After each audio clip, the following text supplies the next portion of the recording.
Hello, everybody, and welcome to the Altered TCG World Championship Qualifiers Winter Season Finals Day 1. I am Kohlrabi, VTan's number one fan in America and maybe the entire world. It's cold, it's early, we're here, and I am joined by none other than. Are you ever going to become a man or stay a guy? I like a guy, a Okay. man seems like there's a lot of connotations with that. A guy is just a guy. It's whatever. We are here. It actually spun up rather quickly. It looks like games are already in progress. We'll Wow. find a table for us to watch. What are you looking for today? A guy. The thing I would be most excited to see is we in recent online tournaments we've seen a little bit of an increase in Akesha, relying heavily on cards like Baku and even some spicy Kuro Akamis and to keep the opponent's card advantage down. I'm a bit curious to see how those will do and how many we will see because we've really only seen Hostage be widely played, I feel, in the Izmir faction this season and some So Lindway as well.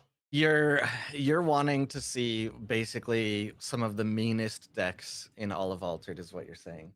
I just want to see a deck that people thought Izmir as a faction, people I feel like thought that it was only going to be Hostage.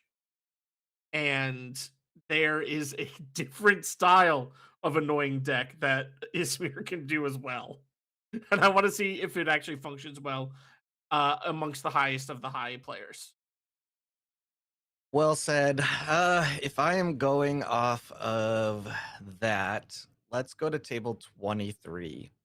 I don't think that they will be playing Lindaway, but it is possible. It is possible. Let's connect and see. Oh man. Oh, yes. This So is what we want. This is it. Have you heard of the uh word of Sigismar? worry not, stream. You'll see it pop up here in a second, and give me a moment to adjust anything. This is brand new overlay, and I hope you liked the new intro and everything. I'm getting it up here on screen, but you will now see that it's actually a Sigismar mirror. I saw Matu's name, and I'm pretty sure that they have been playing a good amount of Lindaway, but not surprising that they switched to Sigismar for Yeah, qualification. it's one of those excuse me. It's one of those things where we have tournaments that happen every day online, and we get some great stats from that. But you also have to take into account that because of the tournament system that it's in, it might not players might not be trying their hardest. They might be hiding something. If they have a pet deck that they want to bring to a bigger tournament like season finals. So, and it's very easy for a player who really want to bring a deck to the qualifiers or finals or whatever and then feel like they can't perform well enough amongst a 200 person tournament and swap to what is often seen as an easier deck like Sigismar or Kojo. Yeah, easier when you are talking about Sigismar is absolutely the best way to explain it. It's like, going to a playground as an MMA fighter and just picking your opponent from whoever is going down the slide the most. I will say the thing that I like most about Sigismar mirror matches is that it it makes uh it makes Sigismar's decisions much harder. Um Sigismar, you always have a token on your hero side at the start of each noon. So you kind of always want to play your first character to your companion side. That's an oversimplification, but that way you're contesting both lanes at the same time. But if it's two Sigismars, it essentially neutralizes both players' hero abilities and opens up the first play to actually be more impactful. Yeah, the other thing in regards to mirror matches is trying to figure out what cards are really going to make the difference. If you look at the game right now, it's perfectly tied up. The only advantage that we can see specifically on the board is the fact that the HAT player Leduvun is on both double terrain regions currently, while Matu is stuck on single for both. Other than that, we have almost the same amount of cards available. Matu is as well one card down, but same mana, two cards in reserve for each, and we have Leduvan. I'm gonna love pronouncing these names that I have not seen as much all day. Um, Yeah, and Jack Frost, though. it's important to note that uh, Ledovin is technically ahead on card advantage by one card after having to discard a card from their reserve. They're unique that I'm not sure if we saw it by the time we got the stream up. Um, there's a monolith rune scribe that says on arrow, if you control a token, Mhm. draw a card. Very easy in Sigismar. And so was able to keep up card advantage despite overflowing their reserve last turn because of the Drag Frost. The other thing I was just about to talk about is the amount of ascended, and maybe that is what brings one Siggy above another. And then we saw this very beautiful. I don't think I've seen this unique art as much, but this Ascended Trooper is very nice. It's 2 mana, still from hand. They're playing very quickly. You guys can, slow it down a little so that we can breathe, we can talk about it. But from reserve, it creates 2 recruit tokens, so that's very cool. Yeah, I would bring it to something you've said before, where I'm gonna probably butcher your wording, but there's unique cards that you don't normally run because the rares or commons are so fundamental to the deck. And the Sigismar deck has really adopted a lot of ascended support from Zen's card pool. And Ascended Trooper is one of the easiest ways to get on arrow ascension. And so you have to have a very good unique to want to get rid of that because it's 2 mana, 2/2/2 ascended at minimum. You can get up to 3/3/3 if you're already ascended. Yep, definitely. They are what I call illegal uniques. So my most prime examples are usually aloe vera and dracana in Muna. It is very, very rare that you'll see a unique that is worth running over just the normal card. And this Spy is an interesting one because I would assume that Spy could normally be an illegal unique, but the Spy uniques are just so good all the time. Like, this is if you control a token, draw a card from anywhere. Okay, you're Sigismar, you always have a token. And when I leave the expedition zone, which is important, it's not just going to the reserve, sabotage. So it's also double sabotage or more if you have some recursion for it. Yeah, not as likely in Ortis as it is in, say, Izmir or Bravos, where we have seen a rise in Suha and Helping Hand. I would say that's probably the big. If I had to say one change from the world's meta to this meta, where we've had tournaments in between, but this is the first big tournament since the world's meta, or at least the first official big one, is we have seen a lot more Suha and the a focus on when I leave expedition sabotage, which I feel like people kind of saw of as a downside before because you wanted the immediate ability of the sabotage, but now people are playing with their reserve a bit better, and you want to be able to make sure you get to choose what they keep and what they don't at the end of the day.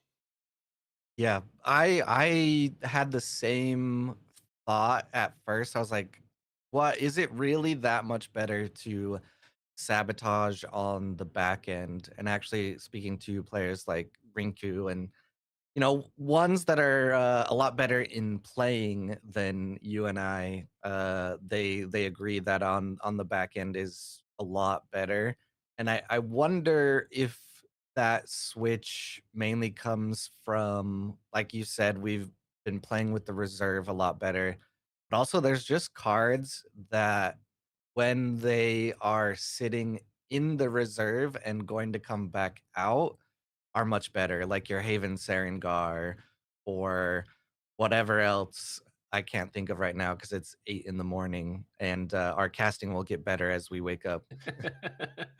uh, First of all, I want to say the only reason Rinku was able to win the world championship is because neither of us competed.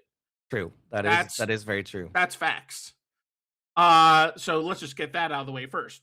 And I do think also the uh, another important factor is player turn order. Like sabotage often feels great when you're going first because you can sabotage the card in their reserve that they really want to play. But if they're first player, they might play around the sabotage in that way. There's no real way to play around uh, sabotage during night aside from like giving them an obvious target and making sure that your other cards in reserve are still good, or just fully playing out your reserve and only having fleeting character. Yeah, yeah, well said. Here we see that Ludovan did take the win. One thing that I wanna note, this is a card that even though I don't play Ortis, I have said should be in basically every Ortis deck, which is Rallying Call. It's just such a good card and such a good tech for 1 mana. If you don't have things that are asleep, it's just a boost and an after you, as we call it. But also, and I lost a game because of this the other day. It wakes up sleep. I slept someone's, card on a companion side, and they waited it until the last minute and then woke it up with Rallying Call. I think it Yeah. might have been against Overloss with, 20 Silas. So, yeah, it was Wow. pretty devastating. Yeah. Sleep has become a huge tempo player in the game. Uh, More so recently, to the fact that we've even been seeing Bravos run Twinkle Twinkle a bit more, which is one of my favorite cards in the game. I think it's so powerful. Um, uh, because you can get double sleep for 4, just like Beauty Sleep, but you can also get it for 2 and then discard it to sorry, to discount your next character or your next card doesn't have to be a character. And Rallying Call just perfectly stops your opponent's plans of advancing because advancing through sleeping your character. All right. As we keep things running along here, I went down to table 38. It's been a long time since we have been Ooh, able to see what Trickster is cooking up. I was Very gonna say I've disappointed to seen him say. on popping up on BGA, but Unfortunately, it's Sigismar. Trickster has always been an Ortis player.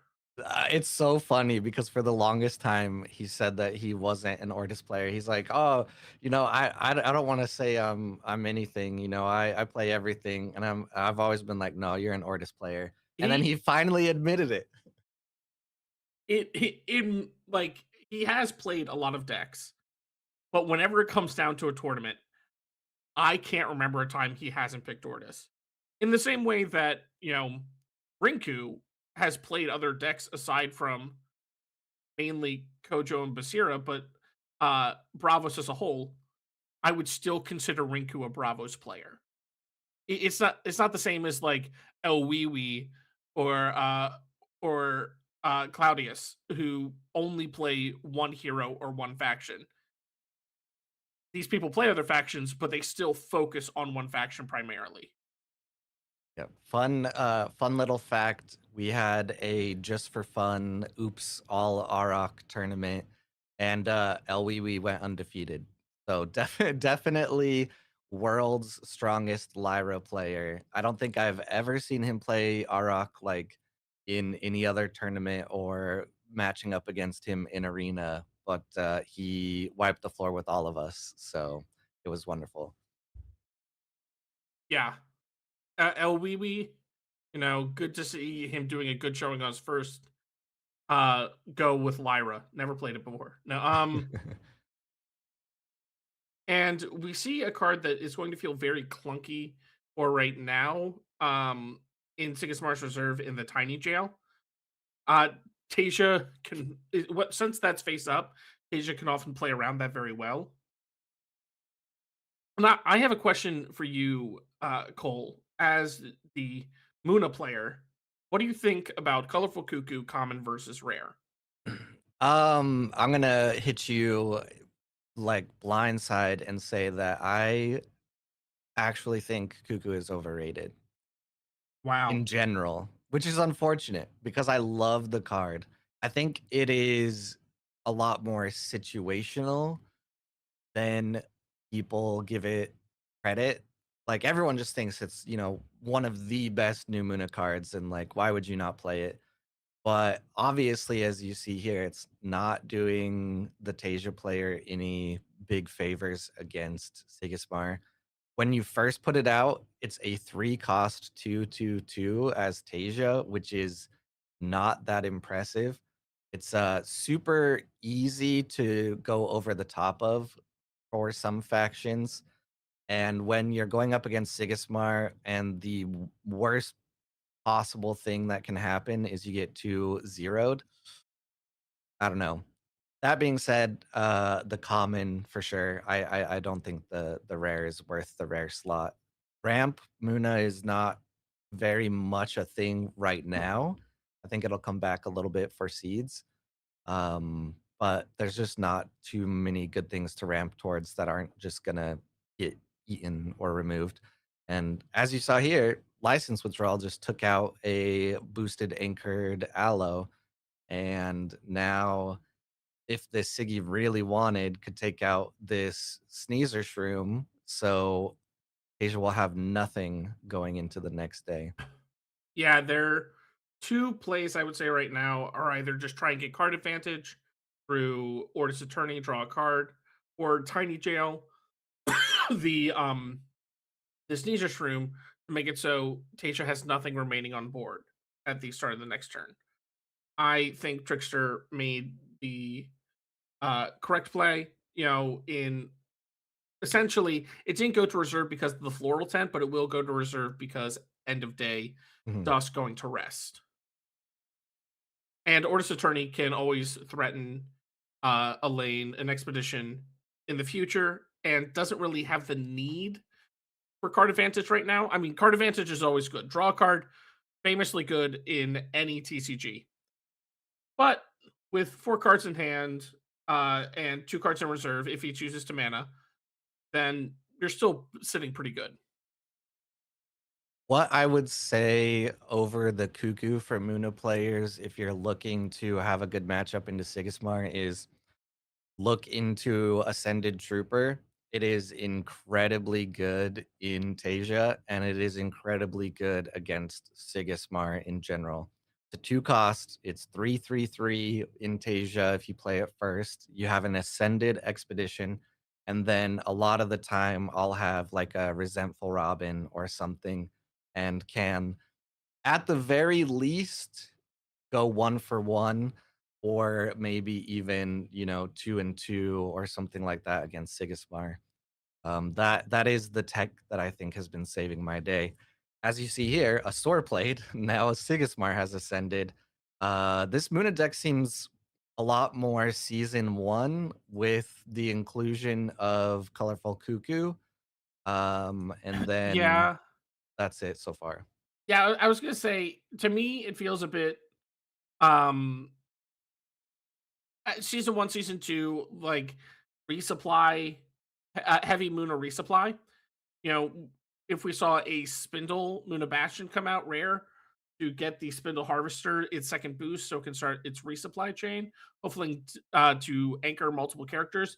There is an interesting card that is in the discard that in the Chiron, Mhm. which I don't think is normally seen in one of these in these types of decks, although is an easy activator for the ever so fearsome an- uh, anchor uniques in Muna, where you when a character gets a boost, give a character anchored, and you just anchor your entire board, and that would anchor two characters off of itself if that is what our Tasha player is running in their deck. We haven't seen any uniques, so Yep. There's a good note here that these players are qualified for this tournament from all over the world, from all sorts of there's an Ogun, which is kind of a best friend or cousin of Chiron coming out, another good one to activate those cards, as you say. But very traditional like season one, season two Tasia deck. We didn't see any uniques. And unfortunately, this being Sigismar, this game might be over right here. But as I was saying, do I remember what I was saying? yeah, I believe. Oh no, because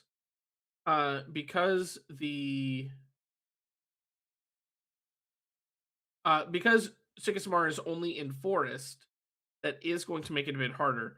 I was going to say he currently would have uh, game over on board with the Templar. But the Templar would only get him to four forests when he needs five. And the sword can be used on the other lane to ascend, give a boost to Or's Attorney that would go over the Dracana. It really just depends if 3 mana, three forest stats are in hand for our Sigismar. Yeah, it's Sigismar, so I would not count out a win right here. Uh, Also, almost any form of removal, teamwork training gets rid yep, of Spindle Harvester. We do have a GG coming out in the chat. yep. Um, Yeah, what I was So, saying is these players have qualified from all over, whether it be on online tournaments with 64 or more players, whether it be in local stores. So we're going to see some very good variety and different levels of play, which is pretty exciting to me. And the Jack Frost seals it up. Well, after the scout from the Aegis Templar, which is a card that is very annoying to me. and to add on to that, this is a qualification. This is only 1 month of qualifiers. There's a couple that snuck in at the end of December because that's when they launched the tournament prizes for online. For the next season final, there will be 4 months of players being able to qualify. So we will have even more of a stronger player base in this tournament. Or maybe we'll at least have a larger player base Yeah. for the tournament. We're at, Yeah, I believe, about 200. yep, 195 players looks like what we have in the tournament today. Let's see if we had in not a single, let me refresh actually. As far as I can see currently, not a single drop, which is really awesome to see. Like I know that this is a qualifier tournament, but it's still, you never know. It I am seeing one drop. Was it the Bravo? Did the Bravos Hatter drop? That's what I'm seeing. No, not the Bravos Hatter. Okay, he just lost his first game and then dropped. I Oh, meant no shows. Sorry. I meant no shows. That would have been funny if the one no show was the Bravos Hatter and I just start talking about it. We are close to the end of the round here, so I wanted to address the chat a little. Hello, good morning.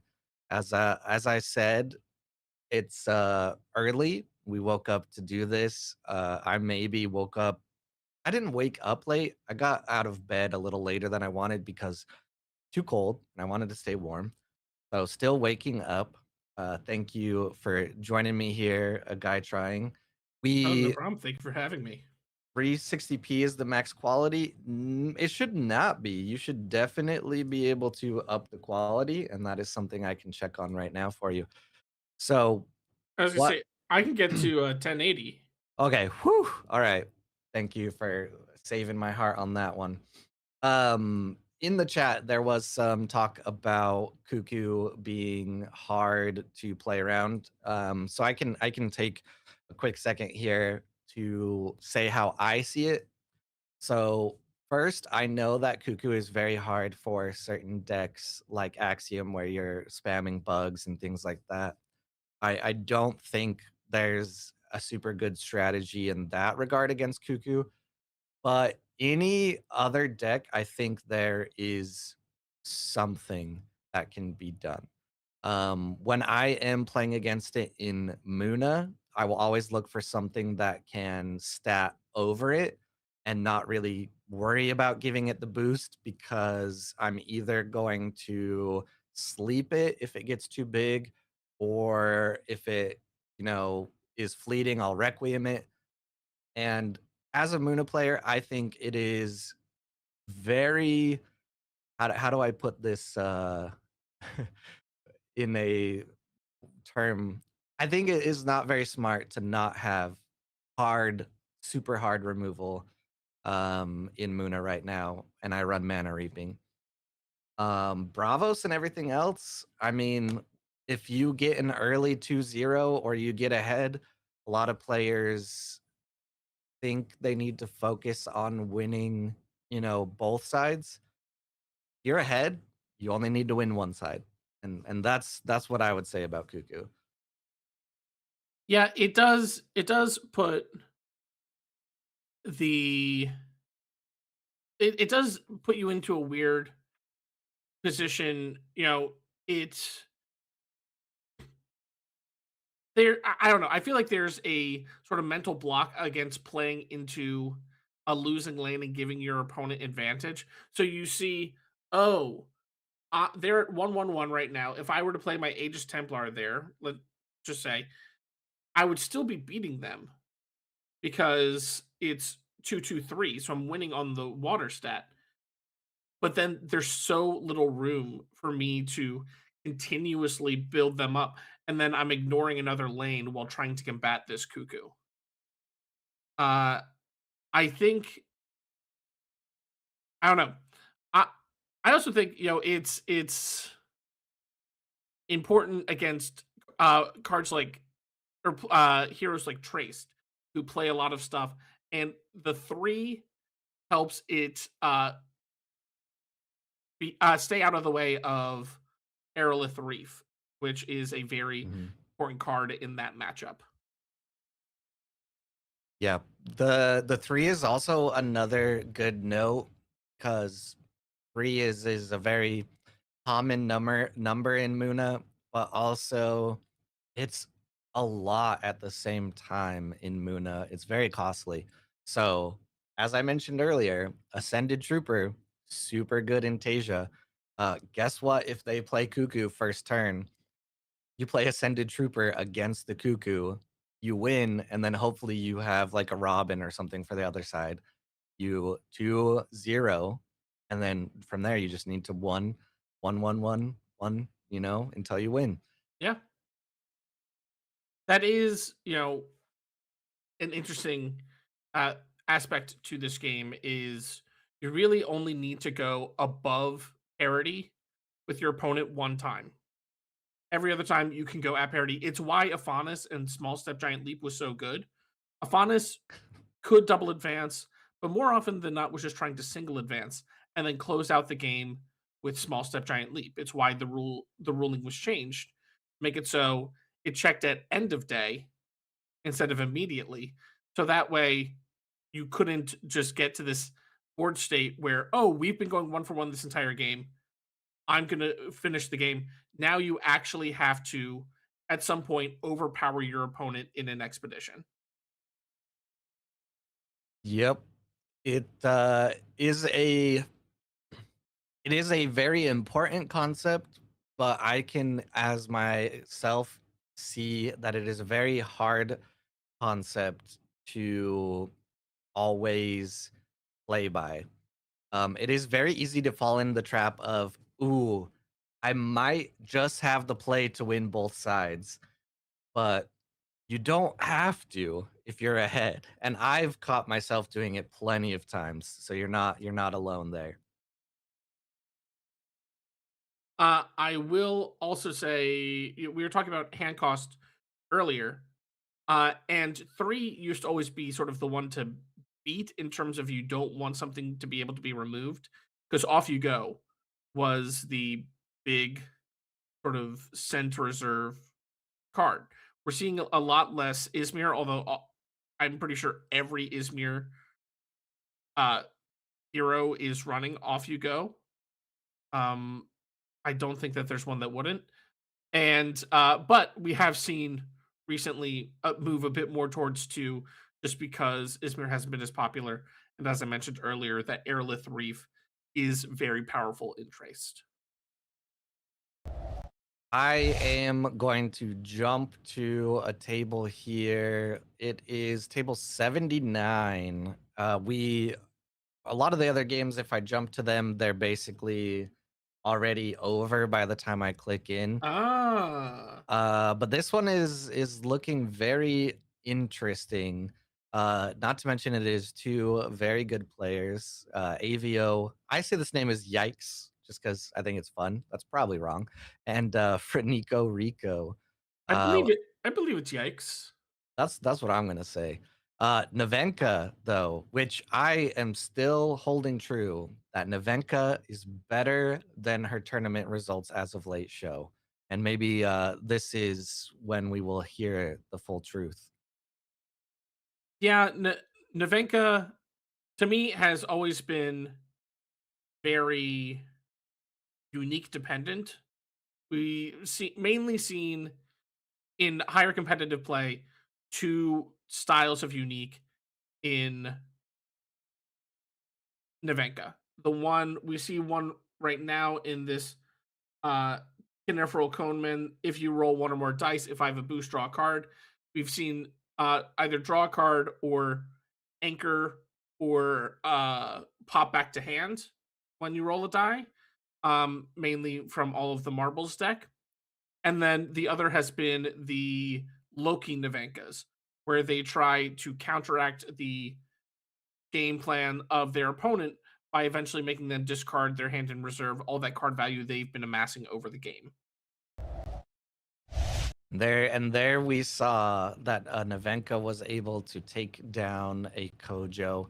We'll have to revisit Yikes later in the tournament. We have the round two now. Some good comments about Hooked in Axiom being a lifesaver against Cuckoo. Very nice comment.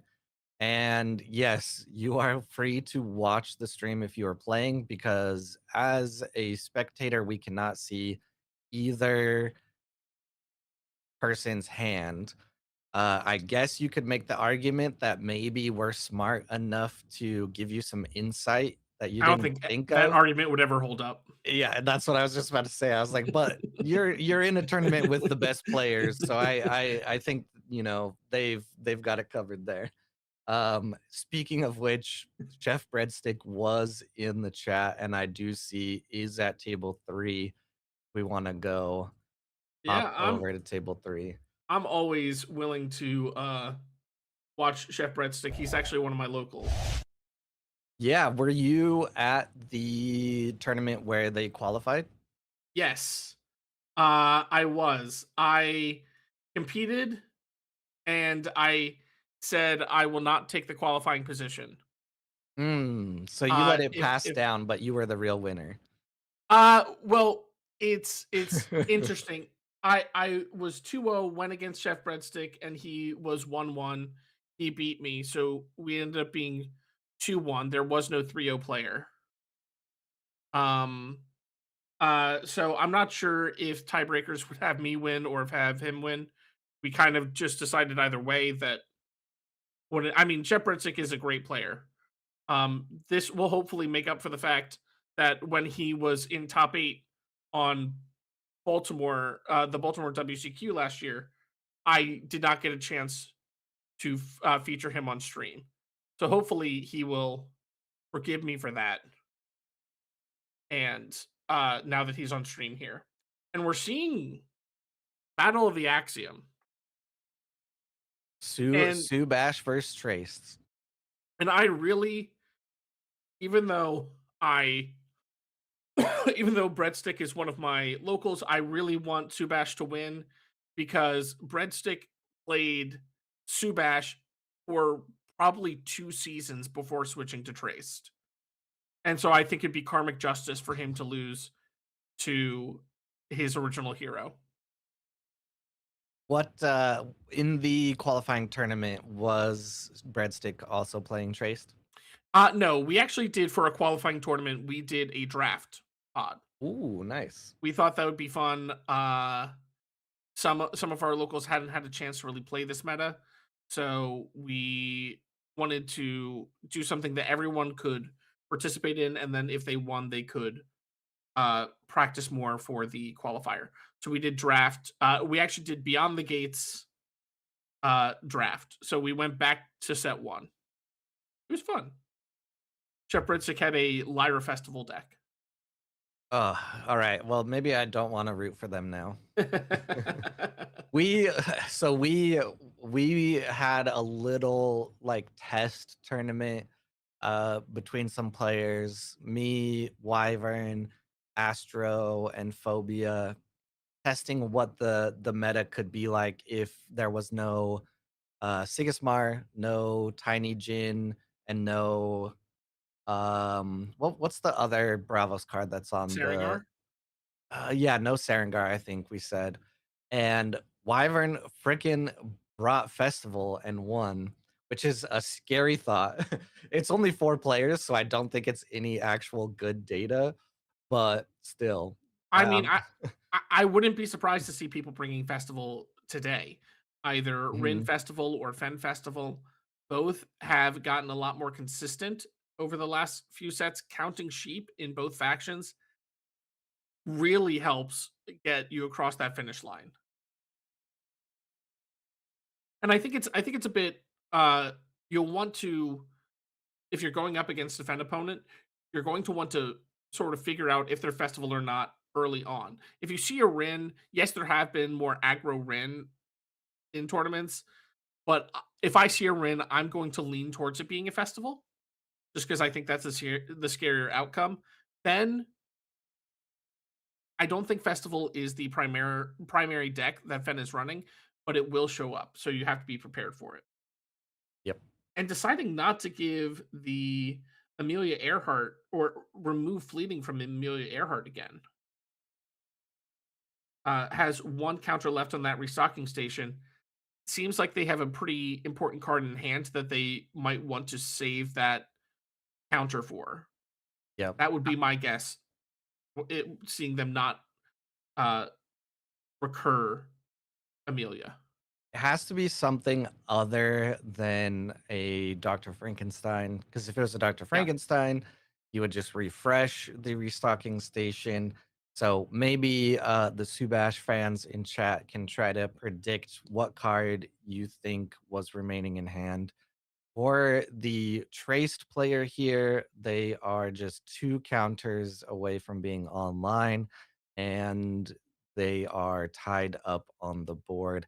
Traced, to me, is one of the scariest heroes and is incredibly snowbally. I always like to say, never count a traced out, especially once they're online. It's just it feels to me that, like, there's nothing that you can draw in Traced that you would have a bad day once you're online. Yeah, I will say I've talked to Chef Breadstick about the traced design. Ooh, Armor Jammer is very good going first against a Subash. Um, the big thing I would say about traced, as what I've heard from Chef Breadstick, is he never wants to have any card in his deck that costs more than 2 from reserve. So that way he can consistently, if he resupplies or if he draws and then puts a card into reserve, he knows that 2 mana he can play it. I'm not. This was a month and a half ago that we were talking about this more, so he may have changed his decision. But with so many low cost cards and the amount of card advantage you're getting through your ability and through cards that resupply, like Dr. Frankenstein with any of the landmarks or Frozen Delivery, you're going to get to just after you so much. And that is such a powerful thing in this game, is sort of tossing out one cost cards until you can finally have the entire board state and play around it. It's a pretty good strategy to have. I think right now Breadstick is thinking about how not to allow Subash to get ahead in progression right here. There's some really good choices in the reserve, but either way they result in a 1 for 1. Okay, we're gonna go for the 1 for 1. The other strategy, of course, could have been to go a 0-1 and get rid of one of these landmarks. But in all honesty, as of right now, these landmarks are not too scary, especially when they run out of counters. Yeah, I think the Grems is going to be used Oh, more. the one though on the elemental, I didn't even clock it. That was a 2 for 1 instead because Yeah. the the just one stat off. That sucks. Um the uh I believe this Grems will be used most likely to get rid of their armor jammer in order to sabotage a card if Subash puts a card into reserve for their hero ability. They'll and an important thing about the armor jammer is that's not like an aerolith where it says if I'm sacrificed. It says when I leave your landmark zone. Mhm. So even if Subash were to put a card into reserve to get their brass bug and then try to Grems the armor jammer, the sabotage would still go off. So there's really no way from stopping the sabotage going off. The only play would be to not put a card into your reserve through your ability, but then you're missing out on a brass bug. And as we can see, Subash is running very low on resources. One card in hand, one card in reserve that could easily turn into two cards in reserve. With face up sabotage, that's a risk I'm not sure I'd be willing to take. Yep. This is another and they do it. I was just about to say this is another what I would consider like a trap, a very easy trap to get into where you think my hero ability is that I do this, so I have to do this every turn. I would think Navenka has the same trap, Nadir has the same trap, and it's very easy to get in that process of this is what my hero does. I have to do it. In this regard, I think it was fine because it was basically all they have. But sometimes you don't have to do the hero Wow. thing. That Gibble is great because that means he doesn't even need to commit the Grems right now for the sabotage. And we already have a GG coming out from our Subash player. Feels like they don't believe they'll be able to claw this back. Trace will not be able to win this turn, but the game is heavily in their favor. Yeah, the resource game is just out of control here. You have 2 cards in reserve, 3 cards in hand. Meanwhile, technically all Subash has is 1 card going to reserve here at the end of night. And that And is the struggle Subash has always had, is that there's two issues. One, his ability happens at noon, so he's more face up. He plays the brass buck, and then the opponent player gets to play around it.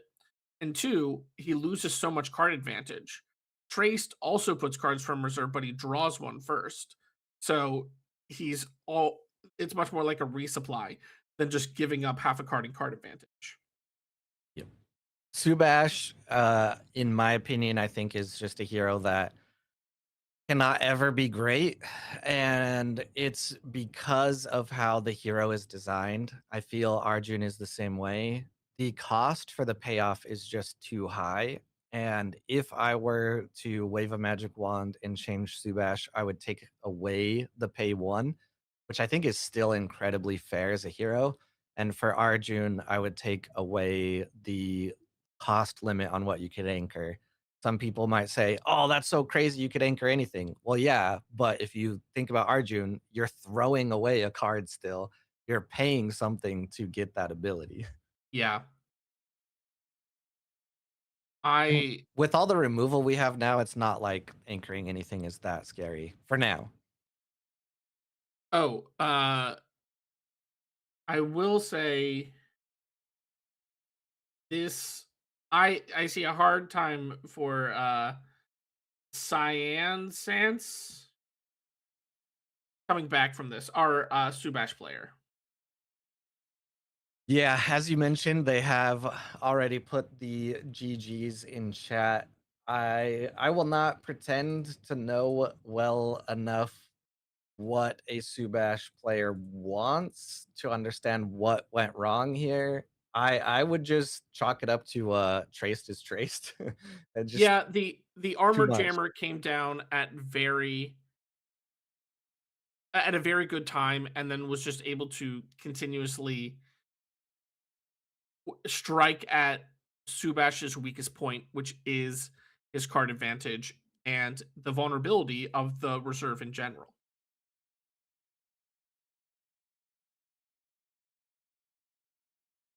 This is pretty much just a foregone conclusion. I'd be very surprised to see our Trace player Breadstick not able to win this turn with 3 mana left against whatever one card is left in hand. Yeah, I was gonna say, can we figure out the one card that would somehow save the day? We haven't seen Uh, any uniques, so yeah, there could be some interesting unique. Nope, just a they just pass. pass, and that's GG. All right, take it back here to the caster screen while I find us another game. Kyle in chat says I wouldn't totally remove Arjun limit for future design purposes. I'd either go 4 to 5 cost. Yeah, I mean, I can see how most people would think that, but there are already cards that have a body that anchor unconditionally, like Parvati, um, Minotaur, technically, blah blah blah. And those are not even that strong. So I just don't see. I mean, maybe in seeds, Arjun with an uncapped ability is too strong. But the way that I see it is if Arjun was ever gonna be changed, it would have happened forever ago.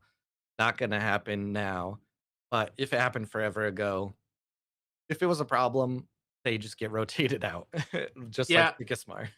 I think Equinox has a policy where they would rather not change buff heroes through hero text instead through Mhm. cards, and heroes like Subash and Arshan, any card that they give either of those two heroes will end up just buffing Traced and Tasia Yep. more, most likely. Yep, just the curse of good heroes in the faction. I am taking us to table 5. AJT Caballo versus 21CH. I know 21 made it pretty far in Worlds last year. Off the top of my head, I don't remember if Caballo was present, but they are a pretty active player, and their name means horse, just in case you didn't know. Well, now there you go, everybody. You learned something. Yeah, don't say that when I'm on, you don't at least learn some things. Later in the day, you might learn a lot more about Altered when Rinku comes to join the cast. But for now, I will teach you that Caballo means horse. So, Both valuable lessons. Rinku will teach you how to play Altered, exactly. and Cole will teach you random Spanish words. Now, The Ozma is a very interesting, unique draw two. Essentially, if you have two boosts, 2 mana left, and Basir ability could easily get the two boosts off, but that would most likely mean that they are giving up on their Suha. Uh, the Yeah, I was gonna say because if they had helping hand, they would have to put the boost onto the Ozma in order to get the two card draw. There is no card going to reserve for our Kojo player this turn, so it seems like they'll just be happy to get rid of the Suha. Maybe not happy, but they are willing to get rid of the Suha. And this is the second Suha we've seen so far. If we look in their discard, one is already there as well as a helping hand. And that's a great callback to sabotage either on the front end or back end, as I would call it. And you'll see here the meta choice is the back end, and that means you'll be playing the rare Suha. Of course, it is always the rare in Bravos, but this is the one that most people would go with if they're playing Suha. Now, Kojo is on the play this turn, meaning that they will have Buddha. Uh, will be Kojo decides not to mana. The Hunger is a play, although not one you would want to play as the first player on this day. So seems like they don't have. My guess is that they are either one of those cards is either Hunger that they're holding, and then the other two cards they can play this turn, or it's all low cost cards and they're trying to play all three this turn. But Basira, this is an instance where we have Kojo's ability being upfront, happening at noon, and Basir's ability being more conditional, but being able to be applied at any time during the day, making it so the Basira player can play around the position of the Kojo a bit better. Let's see what the horse has in store today. Looking at the board, we have a single. Well, oh, let's see. Sabotage from reserve. Draw a card from reserve, and when another character joins your expeditions, you control two or more boosted characters. Target character gains two boost. These kind of uniques are so interesting in Asira because in most other decks, you'd be like, "Oh, this doesn't have like the conditions satisfied very well." Basira can make this happen with just one play right here, and we actually have 21 saying GG here. I'm guessing seeing all the resources available, that unique coming out, is maybe throwing in the towel. Yeah, that's what I would. That's what it seems like to me. Um, Either that or they, even if they aren't able to win this turn, yeah, the Ozma by itself will push uh our little horse over that line, finish the race. In this situation, Kojo would still get one advance, but it doesn't matter. There's still 2 mana left. So even with that, any card, yep, a Blade Dancer will be another 3 boost, and that will stop our Kojo from advancing at all and ends the game. Very, very cool little play there from Basira. I'll take us back to the caster screen. Here in a moment, I will be rotating out, and you'll have Gus the Bus available, and a guy trying, and I will switch to the director chair. We do have some interesting information that we can share.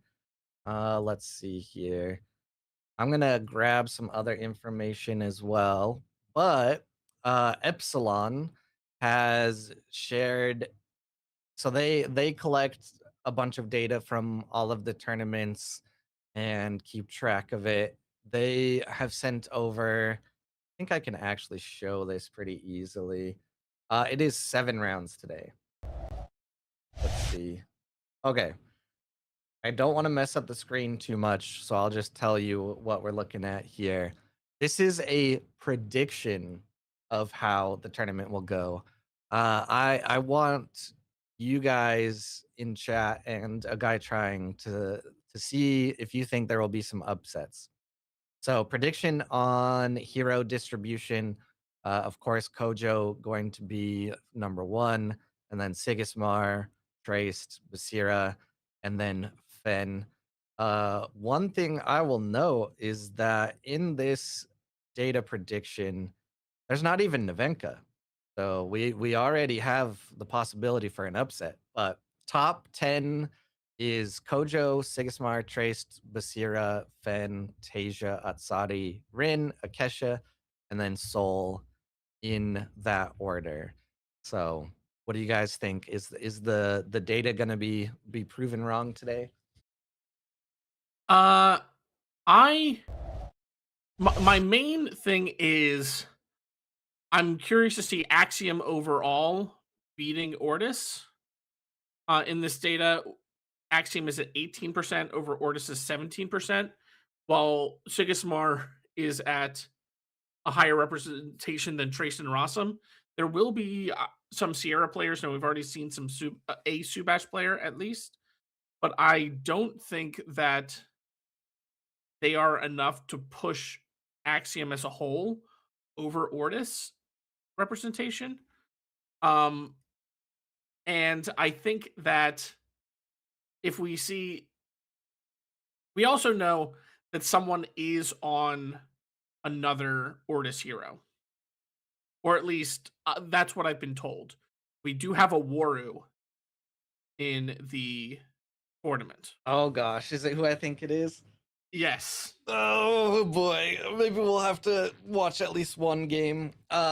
Speaking of, Runefolk asked where the data is from. It is from Epsilon, which if I say that, you probably know more than I do about where it's from. It is a prediction based off of, tournaments and current data. So it'll be very interesting to see how reality plays out. Um, I wouldn't be surprised if there was at least one Ghoulrang. Ghoulrang is in a rough position right now just because of the hunger and her being more of a setup champion that or setup hero that just gets nuked by the hunger. But Ghoulrang has also been a pet deck for a lot of people throughout the first year or so of Altered. So I wouldn't be surprised if we saw a Ghoulrang as well. Yeah, we definitely have a lot more players and a lot more matchups, heroes, and strategies than we'll be able to even cover across these 7 rounds. Speaking of data, if Runefolk is already having a bad day, maybe he will try to pull some information on what is actually present at the tournament. One of the other things I was gonna grab was the list of qualified players, and I'll put it in um our streamer caster sheet here so we can reference back to it. I think for the most part, it's not gonna tell us country, but it'll tell us what tournament they qualified in and what LGS they did. I just need to find the actual list. Before I rotate out, this is another good moment to ask any questions that you may have in chat. But what are you looking to see next, guy? Well, I'm just looking at some of the standings right now. We do see that El so far has gone 0 and 2. No. So I'm not sure what they were playing. If I had to guess, I would say Fen, but they have also been toying with Nadir in other formats. I think No Unique and Singleton. I'm not sure if that is translated over to standard. I again would assume LWW's on Fen. Um, we also see Epsilon, who gave us this data, is 0 and 2. So maybe their predictions aren't great. No, I don't know why I just went so hard against them right there. No, I didn't mean to. And we see Rune Folk has already said it in chat, but 1 and 2 uh on Waru. And let's see other I want to see how uh Lodeus is doing. But All right. I am looking for the best way to add they're 2 and 2. this to Or our 2 and 0. sheet. Let's see. Epsilon also has a qualifying. I'm just gonna add this one. We might be missing some data, but we'll just be referencing it anyways throughout. Let me delete this out of my let's see. Player list. Get that added since I have to do everything. No one else wanted to do it. I only lost once, but that game I was hungered 2 turns in a row. Ouch. I watched a Goalrang beat Tasia waiting for round 2. Nice, nice. Okay. All right. I am going to rotate into the director chair and let Gus come in. So let me refresh real quick. I think we're getting very close to round 3. So we'll probably just let you two chat for a second, but let me rotate out and Gus will be coming right in. For a moment, you'll be unfortunately left alone with a guy. So, Hey chat, how's it going? I guess it's just us now. So let's start talking bad about Kohlrabi. Isn't he just the worst? No, I don't mean that. We make fun of Kohlrabi a lot in the community, but we should also take the time to say thank you for all the effort you put into not only these streams, but like moderating the Discord and just the energy you put into the so thank you, Kohlrabi. Um oh, 0 and 2 Thaddeus.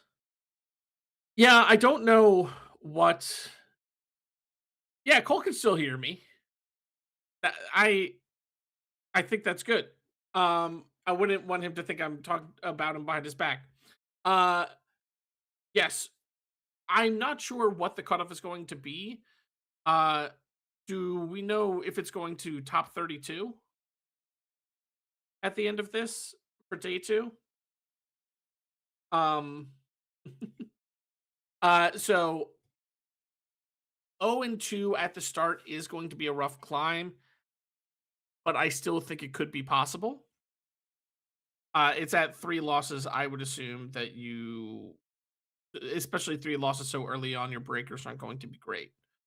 Although I also don't know exactly how BGA scores breakers. So that I don't know a lot about the background of BGA to give you a concrete answer. Hello. Gus, how you doing? Hey man, how's it going? Long time no see. Yeah, it's going pretty well. You also get hit by a winter nova Oh this yeah. Winter Nova, we were supposed to get hit by another Winter Nova, but I guess it got canceled or something. yeah, there was worry because I mean we're not too far away from each other. No. So the there was worry that this weekend we would also get hit by something else, but it doesn't seem like it, at least not now. Oh, that's right. I'm assuming that is uh Chili, although it could be Nick. Yeah, top 32 because of the brass bugs. Oh, are you guys talking about the Invitational? Yeah. Yeah. Well, we're talking about the invitational qualification, and then also if we are cutting to top 32 for day 2, Yeah. which it does I seem like that's the case. it seems like some people did not make it for the finals today, huh? I originally saw like 216, I want to say. Yeah, I don't know.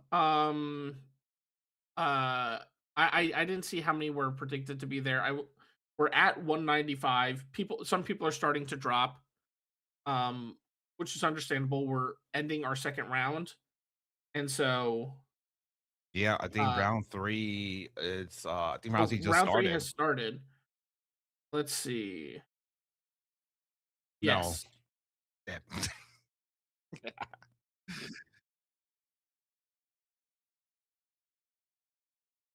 Uh, Let's see. Do you want to see anybody or should I pick somebody? you've just joined. Why don't you let us know what you'd like to see first? Let's see. I do want to see a local friend of mine because I gave him the win so he could be in the tournament. He's What? won Rinku's one. not playing anymore. No, not Rinku. He's on my bad side at the moment. Ah, isn't he Nah. always? You want to go to table 71? All right.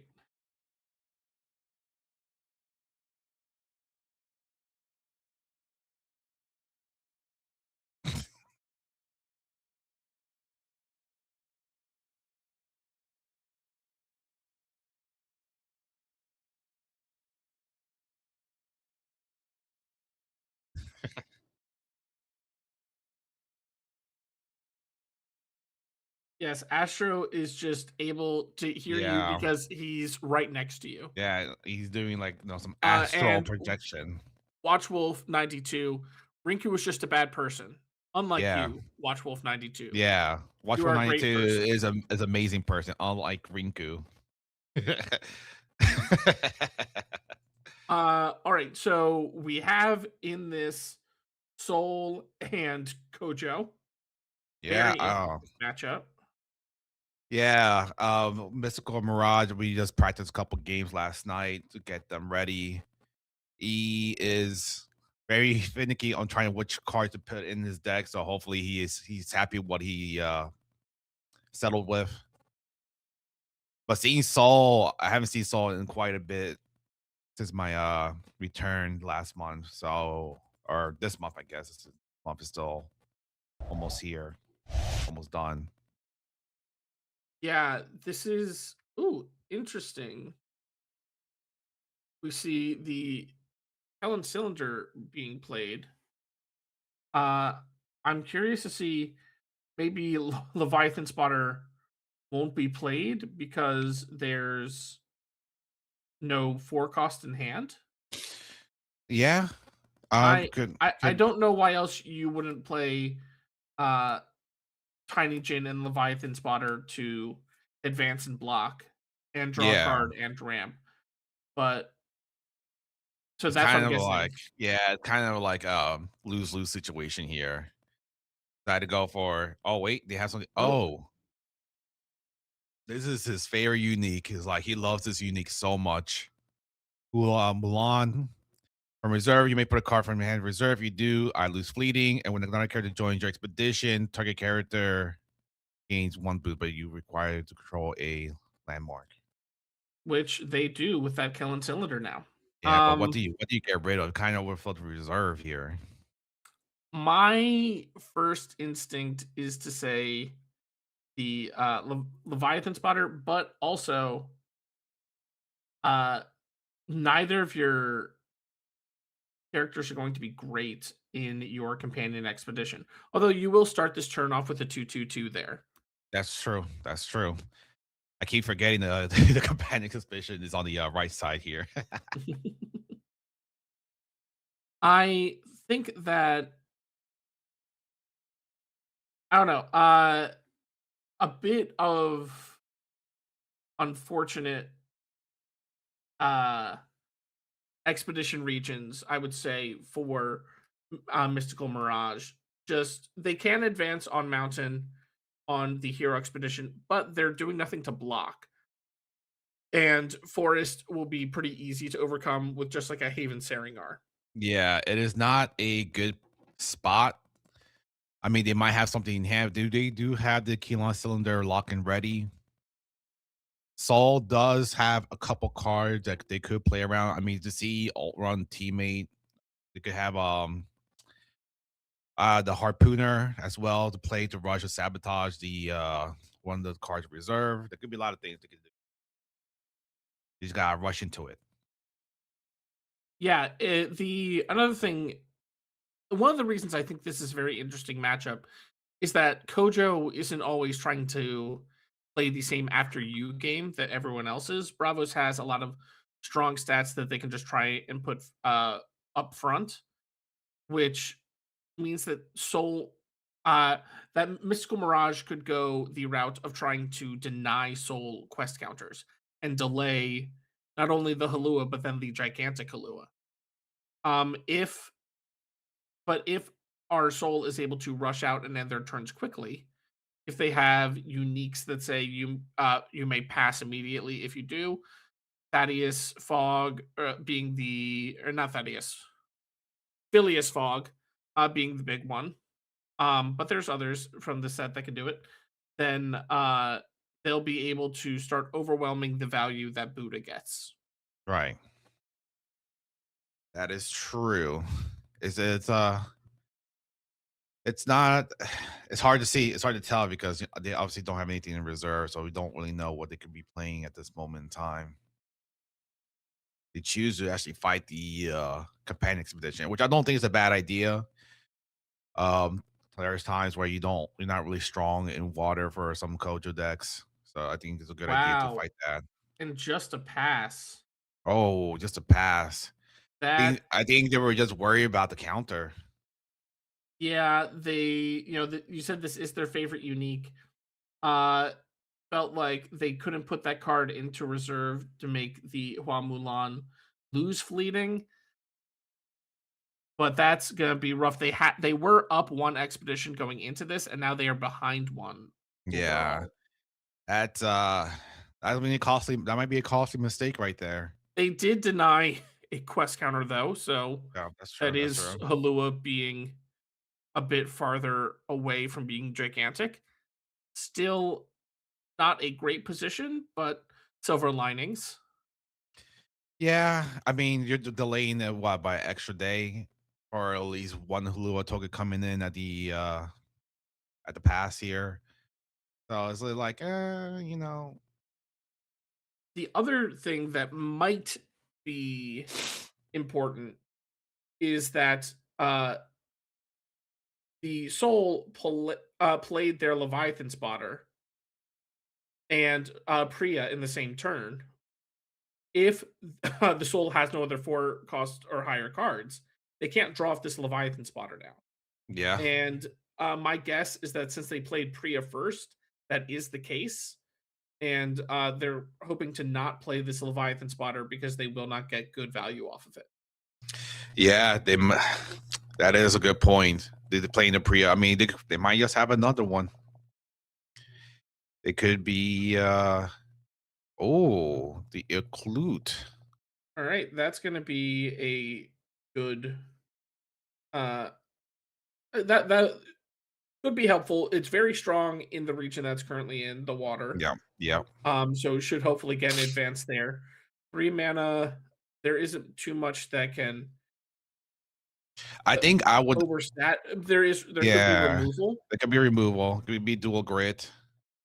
So do you just pass to get the Halua token? They get another quest counter, get that Halua up there? I guess they do. Yeah.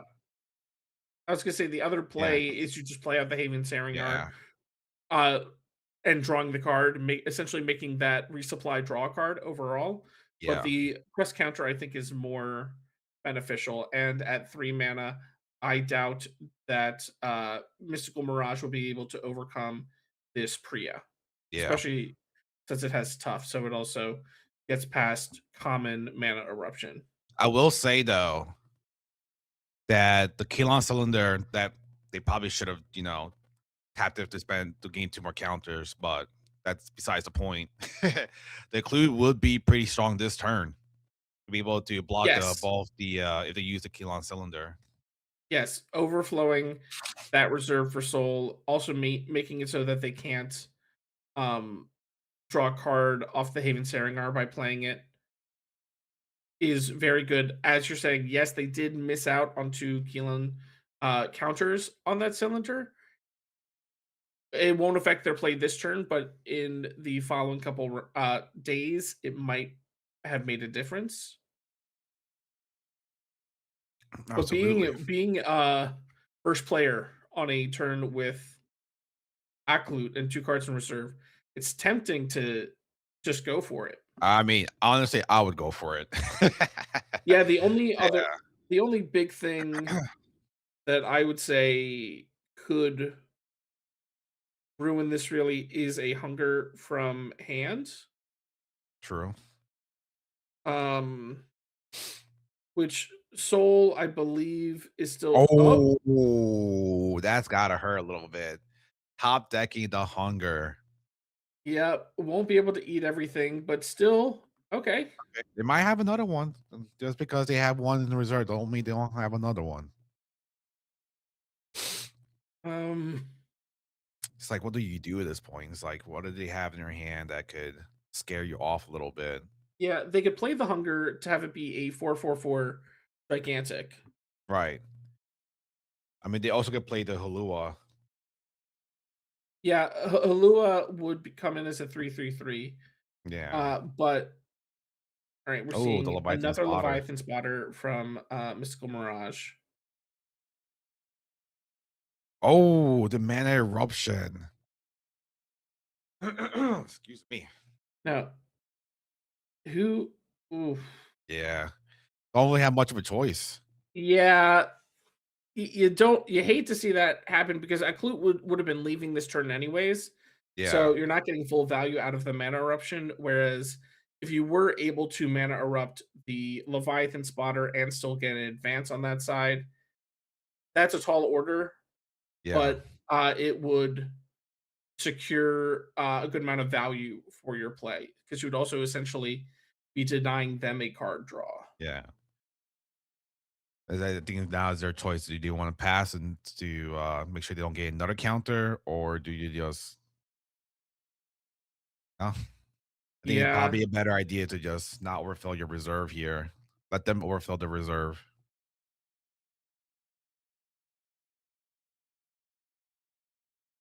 this soul is, still as we were talking about earlier on the stream with Cole, they're one expedition up, so they only have to go one for one each day. Yep. But they're starting to lose heavily in card advantage, especially if this Leviathan spotter can see a four cost or higher card. Astro, the problem with that is I think if they would have passed regardless to make sure the Halua wouldn't have been summoned to the companion expedition to overcome the Buddha.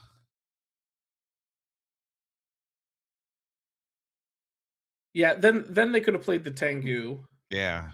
and I mean, there's still yeah. advance, but Yeah. I mean, it's a hard choice. Maybe they would have played the last card, but maybe they wouldn't. Depending, they could have. There's like a lot, a lot ifs what they have here. this I mean, did Kojo does this run a did lot of also low cost keep cards. uh Mystical Mirage in Mono Forest, which is very good against which Soul is in a good position with the Haven Saringar being able to block them. Yeah. So that could also have been a decision made by our Soul player. Uh but yes, I do think that the mana eruption was a fine play. We'd have to look in hindsight to see if it was the best play. Oh, and we see Oh, a a rare one now this rare time. mana eruption. Great. Not losing any value off that, really, Yeah. because it would have gone away anyways. I'm thinking there might be a one for one here. I mean, it kind of depends what else Mystical Mirage has in their hand here. Just one alt run, I believe. Oh, little fire rabbit. Yeah, we've seen one alt run teammate uh played by the soul. Yeah, I don't think we see any uniques from the soul too. I would not be surprised if they're also running. We've seen a lot of common harpooner, but Man, they're ooh, really making sure that they don't advance on the companion expedition here. yeah, this is just a uh oh no, with the Alua. was gonna say this can be a 2 for 1 Oh, we or got a 2 for 0. unique Ozma here. When I go to reserve from the expedition zone, if I control one more landmark, draw a card. Add flaws, target one character gains fleeting. Not really useful at the moment for that secondary effect, but and then reserve support is next character you play from your hand this turn gains its reserve abilities. And they can decide which expedition they will go 1 for 1. They can decide which expedition they want to advance in because of the Hua Mulan's ability. This Leviathan Spotter is essentially a 4/3/3, which would Yeah. block an advance on both sides. And the problem is they have the reserve filled. Yeah, they are overflowing their reserve. Uh, my guess is that they will most likely target the Ozma, and a small consideration to make in this situation is which when you're choosing which expedition to advance, if they allowing the soul to advance on their companion expedition means that their Arcolano milk goes to reserve. Right. Normally, that's a pretty good play because it means that they have to play it again, and if they want to get value off of the if they want to get that boost onto the Halua, but they are at 9 mana, Yeah.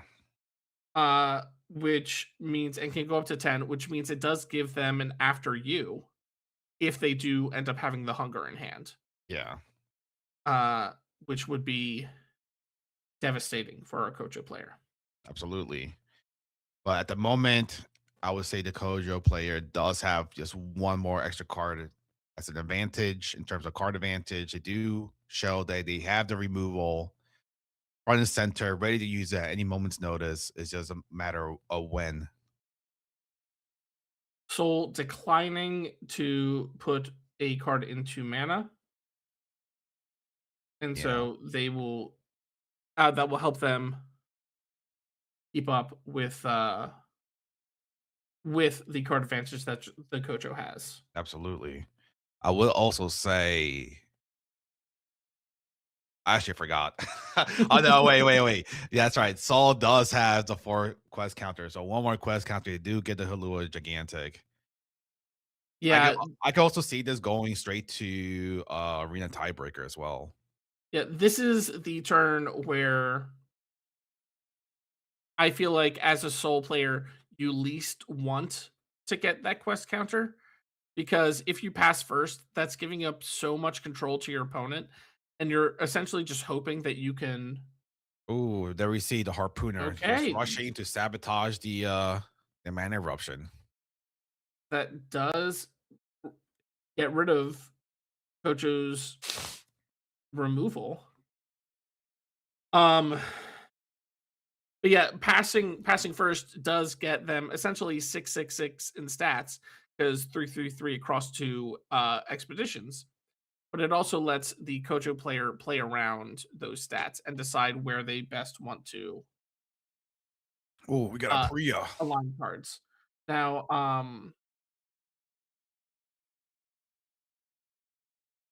Leviathan Spotter. Now, again, Soul only needs to win on one expedition, Yeah. The whereas fact that they haven't Kocho tapped needs the kill on two. cylinder. All right, this is the last card here.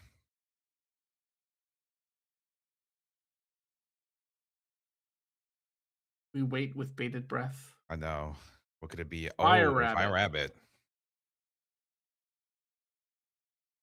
Got one boost there, another boost there. Yeah, no uniques for Soul. I mean, the last card from hand could be unique, unless all Now, the uniques are stacked in the bottom. yeah, they have to give this to Priya or else great. Um Now if the Soul player passes, they go to tiebreaker. Instead, they go to arena, Yeah, to go to which might arena. be the Yeah. best play for.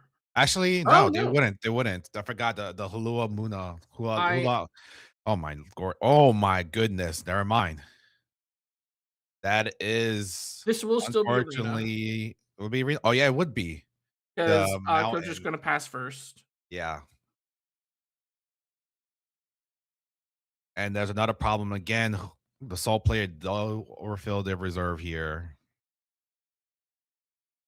Yeah, probably going to get rid of that harpooner. It's one more mountain stat for a mana, Yeah. and Yeah. Leviathan Spotter has the potential to draw you a card. True. True. And Soul will be playing first here. So no Buddha for Kojo, and also more likely to be able to pass first if you're the first Yeah. player. Not always the case, but is more likely. Yeah, we do have the milk in play here, so that milk's gonna be boosting it up. I would assume every card from Soul will be going into that companion expedition, Yeah. hoping to win this turn. Yes, you can go to a double tiebreaker, Oh, but the fact that he threw something into mana, it's that is interesting. scary. Yeah. Ooh, Oh, the Priya. I think this might be over for Mystical Mirage here. That's like yeah, that's a tough one. Just 2 cards, 1 from reserve, 1 from hand. Oh, we do have the you know what? That might actually change things a little bit. I don't think it'll be enough, unfortunately, or fortunately, depending on who you're rooting for. Yeah. I mean, it kind of depends what they have in their hand here. It could be some type of what's the word I'm thinking of? Removal. Yeah, if they play out, they will have 2 mana left if they play out the Mighty Jin, which would allow for. Thank you, Astro. At least someone got my Oh, joke. and we see a Ooh. hunger. The only way, I mean, there's no only way. Yeah. I was gonna say the only way they could go through get this out of the situation would be like a mana eruption, but Halua will just pass and just gain the Halua token. Yeah. Or Saul will pass and get the Halua token. Actually, you know what the play is right here? You ready What's for up? this? Yeah, I'm ready. Dorothy Gale. Dorothy Gale, play it. Damn. Tracer. Dorothy Gale sends character to reserve, gets rid of the hunger, and then you have a body. Yeah. Although I'm not sure if it would have been able to beat the stats from the Halua by itself. I think it's what 3/2/2? Yeah, it's a 3/2/2, and Halua would be a 2/2/2 2/2/2. gigantic. It would be So four it four still wouldn't four. have gotten you Yeah. out, Yeah. but Would have been it would have closer. been really cool to see.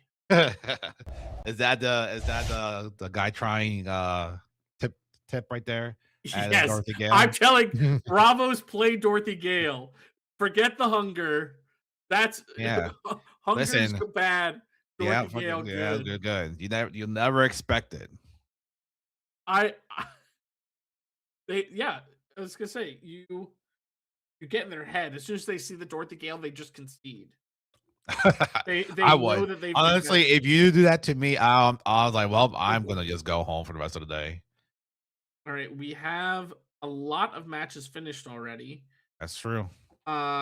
We do have um if we look at table 5, we have Padawan versus TFZ. Looks like it's All pretty right. close to ending. Table 5. What we got? We got Rin and Koja. Nice to see Rin coming in. Yeah, they're in the final moments, but And then seeing the one of the latest cards for set 4, the Eru Emissary of the Wild. 3 for 4 3 3 is pretty nice. yeah, the and this is, I was saying earlier, if we were seeing a Rin, we're most likely going to be seeing a festival. That is not the case with Padawan. Padawan loves this more aggro style ascension build of Rin. Yeah. It is kind of a little bit disgusting to see 2 rages on the reserve here. But Well, these guys are neck to neck. So doesn't have a target for them currently. yeah, that's true. The card in hand could be a character that would then couldn't use both rages on them, That's because true. common rage says target non-fleeting character gains 2 boosts and fleeting. So Normally, you would want to use that on your. You could use it on a Sarengar to win an expedition and draw a card. You're primarily hoping to use it on your Buddha because it's a token that doesn't have fleeting. Um, and you could also use it on your opponent's characters if they're already planning to win that expedition to basically make it acapella training.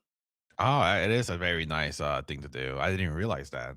Yeah, it's not, that's Not obviously not common. what you're hoping Yeah. to do, but Right. you can get value plays off of it. Yeah. That's pretty good tip right there. Which one do you think is better, that tip or the Dorothy Gale one? I think the Lord Gale one is still better. Oh, thank you, thank you. Good, because the other tip I'm pretty sure came from Rinku. So, oh, this will Oh, this be able to get a is double yeah, advance to that's it. Padawan single advance. So Yeah, will just narrowly beat out. Wow, Kojo might be good. might be good, might be broken. You heard it here first, We'll never Kojo. know. We'll never know. We'll never know.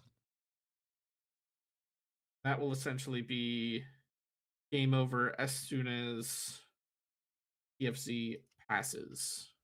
Yeah. GG, I always root for the underdog. But Yeah, there's always next game. I was gonna say, I believe Padawan at this point is 2-1, so not Yeah, out of this yet. Although I'm not 100% sure on that. right. Kojo is meta now. Kojo always been meta, breadstick, Always was. and always will be.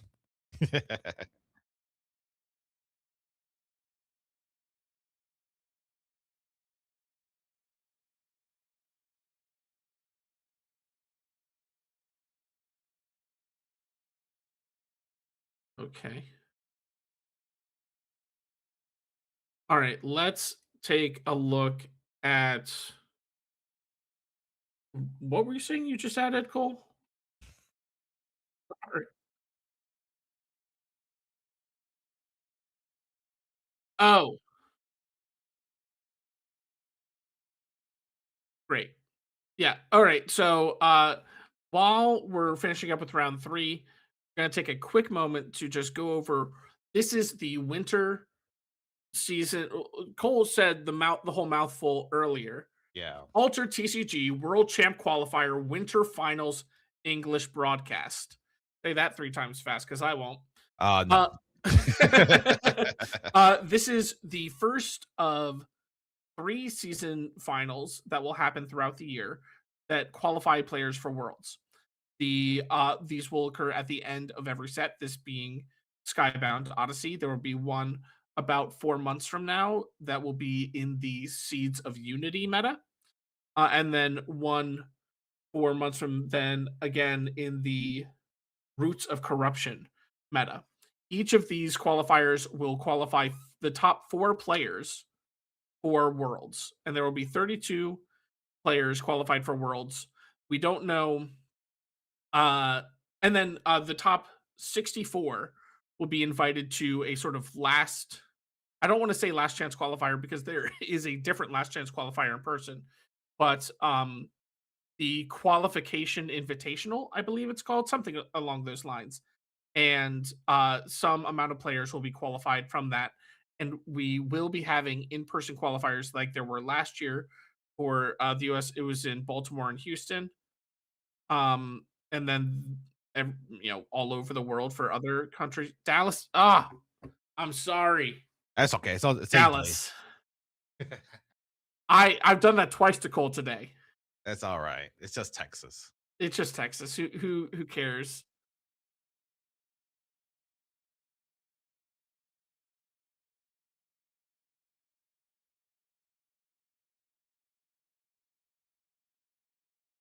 All right. Well, we have from Watch Wolf 92. It's called the All Stars event. And I guess that means that all of chat's being invited because you're all stars. True. True.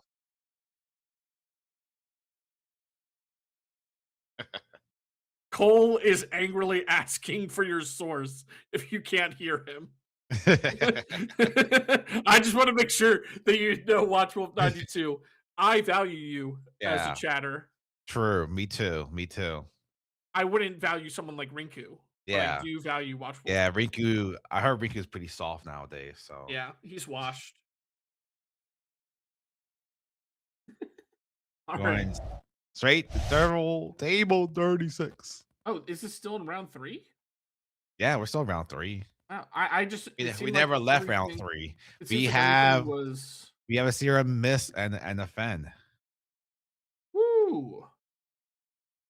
With This a with a strong mag pen quarter 444 bleh, uh 666. Jeez. we're going to arena Yeah, we're going straight to arena. with 2 brass bug hives in play. I'm assuming the mag pen quarter got boosted up a lot because of the I saw the spell Sap Duende. Saptawende. Yeah. Now, normally you wouldn't run this card in traditional Fen, but what would really help here is actually counting sheep.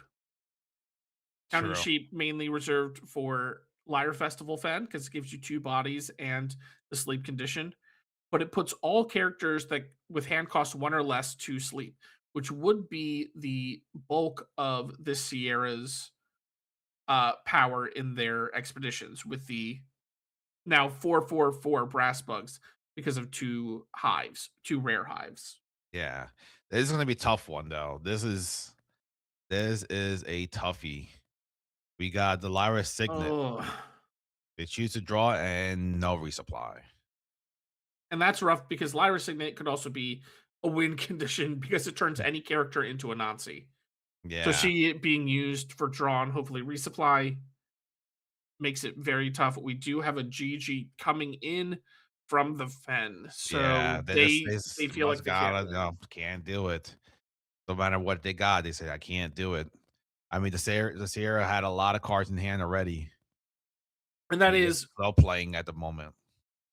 when Sierra's strength is kind of like Ghoul once they're set up. Yeah. They're more of like late game domination. And so whereas Fen is normally a lot about incremental card advantage and winning uh expeditions in that instant. They're much more tempo as opposed to setup. That's true, Preston. Why didn't just fan player just play the hunger? What's wrong with them? All right, here's my proposal. Every faction gets the hunger. Every faction gets the hunger. If we can't beat the hunger, We everyone must just join them. joins them. No, no, we can't do that. Remember, we did we eradicated the hunger. Don't you remember? Obviously not well enough. Oh.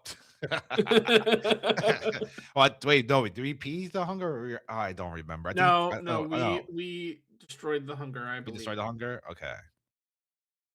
Yeah, the hunger has Yeah, been eradicated. So any hunger being played now is is kind of illegal. is tournament illegal. All right, let's see. We most of these games are finished. Yeah, we got one more, like table 47 or something like that. I just saw it. Yep, table 47 still is in progress at 99%. Yeah, we So by got the time we get oh, there, interesting. I would not expect to see a Nadir here, especially tie breaking with a Kojo oh, player. this is so rough. Nadir can be very powerful throughout the game, but struggles a lot in arena because they lose their regions and a lot of their region synergies. Yeah. The Mad. I was gonna say the Mad. The Hatter just draws a card. Just plain and simple. From hand, draw a card. Ooh, the mana eruption. This is going to be rough for our because that Tellarian skater in reserve is essentially a 5/5/5 for Right. 3, which is exactly how Oh, the much Pico's being discarded for a 5 mana hunger. oh. If only. I have another feeling. I might have a feeling they might have another twinkle twinkle in hand. But We'll even see. the twinkle twinkle. Oh, Oh, and we reach we time. have time. So even we'll never know what might happen, but we'll tell you right now. Time is a factor. Gotta keep up, guys. Gotta go a little bit faster. Yeah, and who was that? Who won? I believe It was Kojo who won. it was the Kojo. Great. That's what I thought. So Kojo was pretty much almost guaranteed to win there anyways, so the time not mattering too much, but it is an important thing.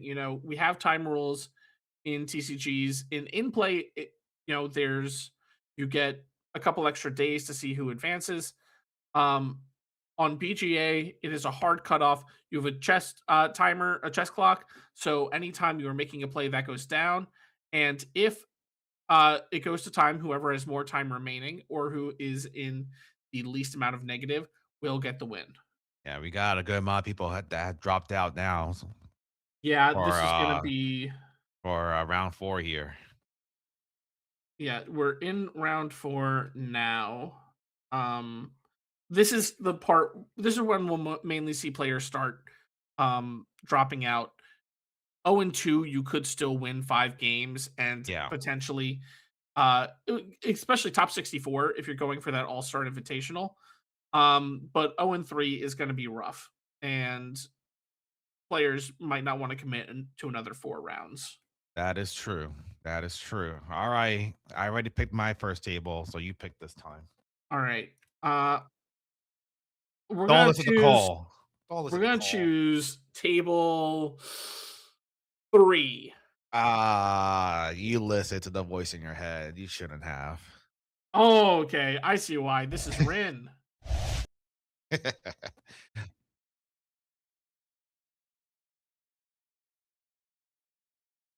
So we see a Kojo and a Rin. I don't know if Zero Suit Samus is on. I would say the Flore points me towards it being a more traditional Rin, Yeah. as opposed to Yeah, with the red set for Robin and everything. Yeah, yeah. This looks like Ascension Rin as opposed to Lyre Festival, which Lyre Festival does make for some entertaining games because you're like, oh, do they have it this turn? But Ascension Rin, and they have the perfect card to ooh, put into reserve yeah, compel you this so they is a don't have to nice discard. combo. Yep. Yep. But I do love this play style of Ascension Rin. I haven't tried it out yet, and I thinking I'm more leaning of doing it just to see how it goes. Yeah, the main issue I feel like you have with this deck is you can get too many cards into your reserve, and so you're essentially just instead of getting card advantage, you're cycling cards because you have to put a card into reserve and then discard it. Right. So you're hand fixing. You're choosing the best out of X amount of cards, but you're still going neutral in card advantage off the ability, as opposed to someone like Fen or Trace, who are our other card advantage heroes, who have an easier chance of uh, being able to play around their ability to not ruin their card advantage. Yeah. And we are getting word that not only are we watching this game, but so is The the French French, stream. yeah. The French team are also watching the game. I think the voice in our head set this up. I can't say for sure, but I mean, Rin is an exciting hero, and I believe this Rin is 3-0 at this point. can we get a double confirmation, director? Uh, let me see. Yep, they are 3-0. So this is an exciting match to watch. That's good. To see a Ren, the session Ren 3-0, it is pretty exciting. I'd be very curious to see. We were watching Padawan for a bit last round with their Ascension Rin. I'd be very curious to see if this is the same sort of list Yeah. or They how were much they going they differ. were going against oh, they were going against a Kojo player, right? Yes, I Yes. believe Yeah. so. Yeah. It So did not work out for them in the end. Let's see if yeah. this Rin can make a difference in that. Can Yeah, well. beat Sigismar has spent a good amount of the time being the villain. Mhm. Uh and Yeah, Kojo, I have a hard time it's saying. creeping up. It's creeping up a little bit, isn't Yeah, it? Kojo is still more of a fan favorite than Yeah, Sigismar, but there has definitely been frustration just because of how well the Bravos faction as a whole, and especially Kojo and Basira have been performing recently. absolutely, absolutely. I'm curious to see. I want to see eventually the two deck lists between Zero Suit Samus and Pavada or Padawan, not Pavada, to see how similar their deck lists are for the Ascension Rins. And we've seen uh a pretty good lineup of regions for the Rin, where both of their first uh expeditions out of the starting area have had forest in them. Right. And now we see the magic bean, which can allow the hero expedition, which is now currently in mountain, become forest as well. Yeah. Well, it adds to forest, doesn't become forest. Yeah. Yeah. Otherwise, this game's been kind of like back and forth ping pong ish, little bit. I mean, Ren is ahead from that 2-1 from the last day here. One of the issues with going against a Kojo as Rin is that Haven Saringar. We've heard a lot of talk about it. It's a very powerful card. Um, but it that 3 forest can often turn off your ability. Yeah. You can still advance off of other region typings. Um, but your Rin's ability only draws you a card when you you have to advance because of forest. So even if you're in a forest expedition, if you are tied in forest and you advance on water, you will not get the card draw. Yeah. Well, that's why they got the magic bean just in case. Yes, I would almost guarantee that Magic Bean and Persephone are running rampant in this deck. Um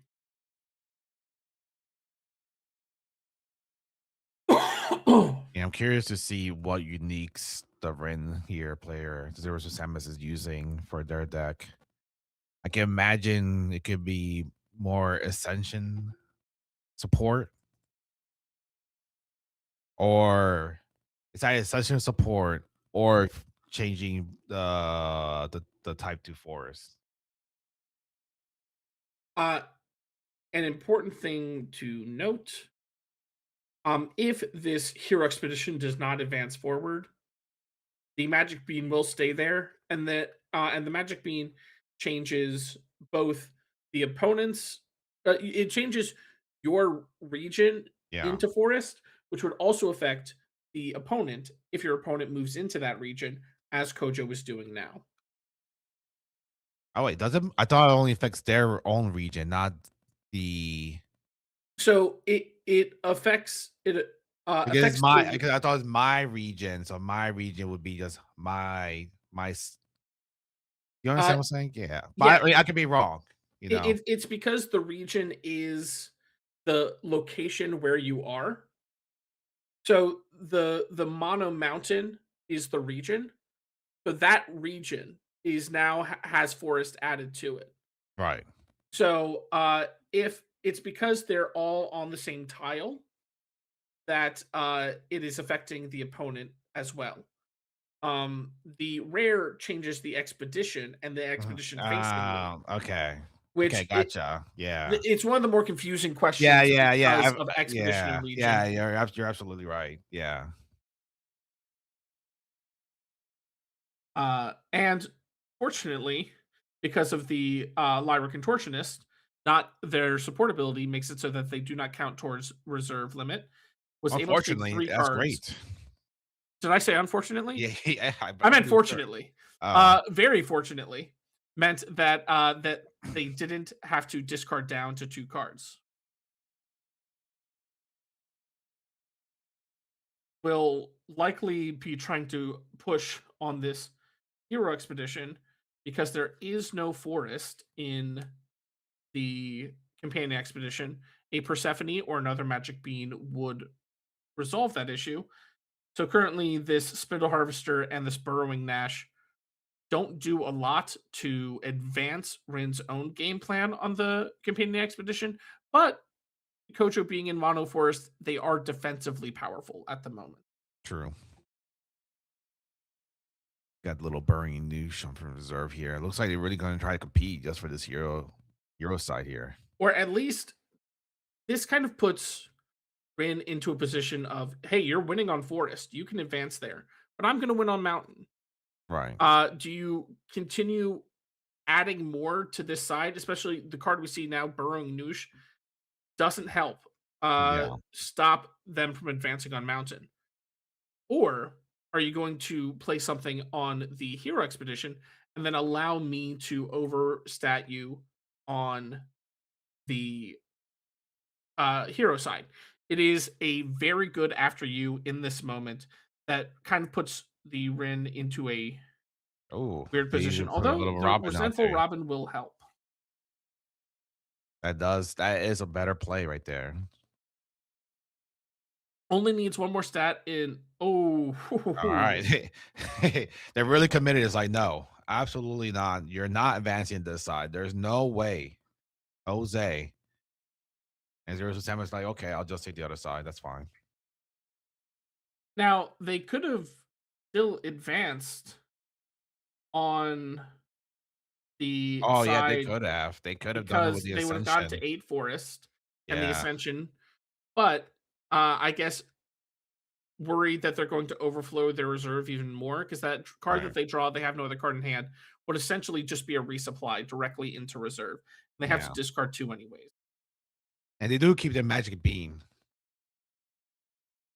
So I'm sure the magic beam would be much more beneficial to hold on to. Yeah, that is very important. You're right. The magic bean, because they did not advance forward, does stay in that expedition, so it is keeping forest alive for them. Oh man, oh man. No uniques have been played from both sides. This can end the game right here, but with that Priya being 5/5/5, I doubt it. And on a Buddha turn, And on the Buddha turn, it could still happen, but I would wager to say it's unlikely. not in a very favorable stat on the one from the cards we see in the single water region for Rin. Although the ugly duckling on the side of playing it into the companion side would force the would force Kojo to develop more into there because if you pay the extra to ascend the expedition and give it a boost, you are both blocking the Buddha and advancing yourself on water because of ascension. Right. Might not be the best play just because you might not have stuff to follow up. You're in water only Yeah. on that side, and the struggle with Rin is that very powerful forest stat, very weak in almost every other stat. Yeah. And it might be a little bit too early to play for at the moment. Got to develop the board a little bit before deciding that.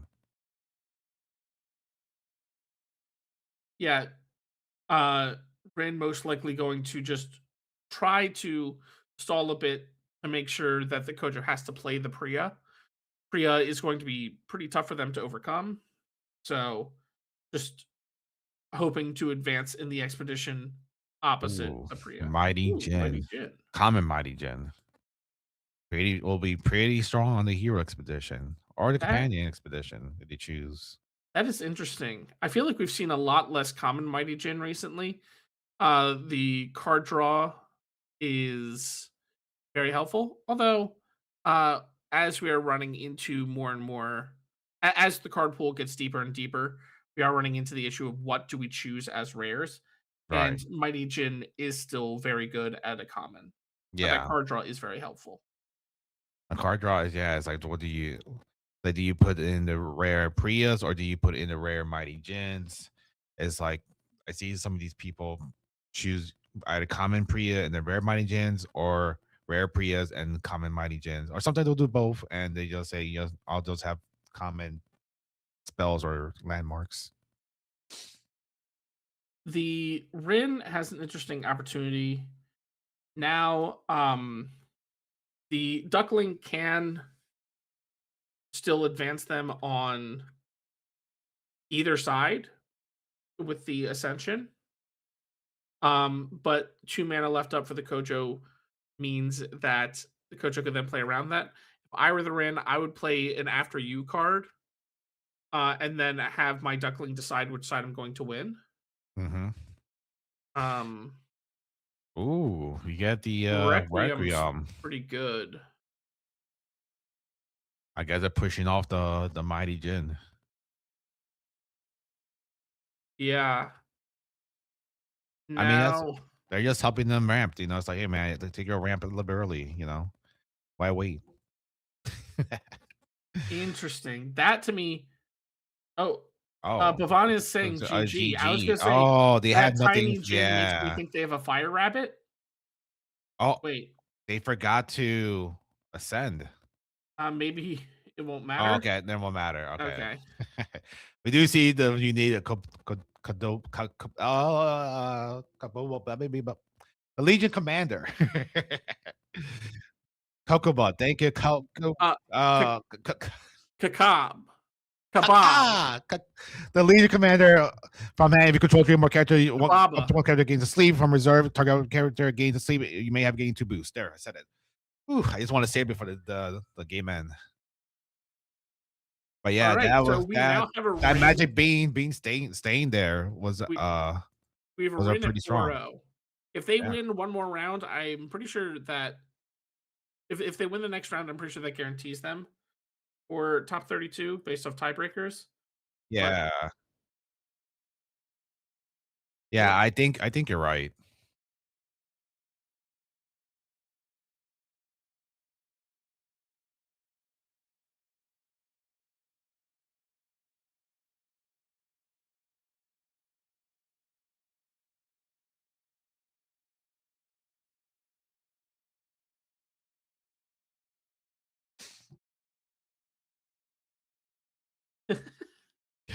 all right. Well,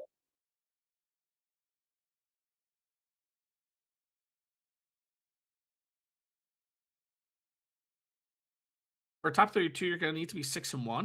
Are you sure about that? Wow.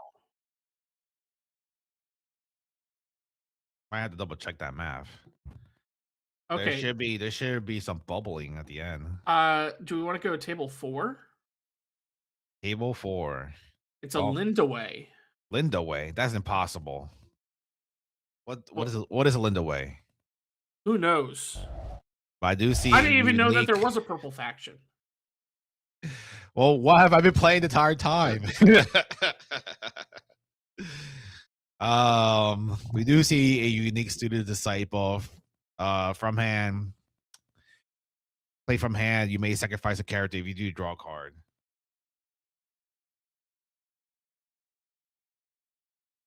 And this might just be the game. Yes. Yeah. That is, I believe, a Linda way going Oh, with geez. 4 and 0. They slap us to get out of the way. It's like, no, dude, get out of here. Yes, We we are see OP. unique alchemist. I'm gonna read it way. If you control from my character, draw a card from anywhere. You may create a token from your create token in your hero's position from the Siggy player. So that was a good game right there. I would say that was probably the best game I've seen so far. Always had to see Siggy lose. I agree, Brett Sick. I agree. Uh, ooh. Yeah. I- If we're Okay. looking at table 1, I always love looking table 1. it's a Sierra versus a Lyra Festival Fen. And it looks like this will be the final turn. Yeah. I was watching this Fen player earlier against Trickster, and it was as much I love to see a Siggy player lose. To lose to Lyre Festival is kind of like bittersweet. This is going to be a very interesting thing. Uh, it doesn't look like the Sierra has one card left in hand. It would have to be, Boom, Kellon Burst, 4 mana hunger. It could be anything. 4 mana hunger. Axiom does have 4 mana hunger now. This we need one more character. Technically, with the card shown, Fen has it. With Yeah. playing the last Studious Disciple from reserve, Twinkle Twinkle to There's sleep, and then the Lyre Festival to give a character anchored. yeah. So it's up to uh oh, this does look like a boom. Oh, detonation. Detonation. Except for you send a target to reserve. Okay. All So they right. need one more character. Counting Sheep would close it out right here. And There they it have the is. Counting Sheep. And that will be a festival win Yeah. for the Fen. Wait, actually, let's not get ahead of ourselves too soon. They could still misplay this. They could still misplay it. Maybe they hit pass. No, Did I you was type gonna say, it? because Restocking Station removes the fleeting. So Oh, they have to that's play the true. Studious Disciple. Oh, that's true. That is a nasty play right there. But yes, in the end, It does all see. they will Yeah. complete it. And that is a festival win. And I think this is also at 4-0. Right. Yeah, I think it is a 4-0.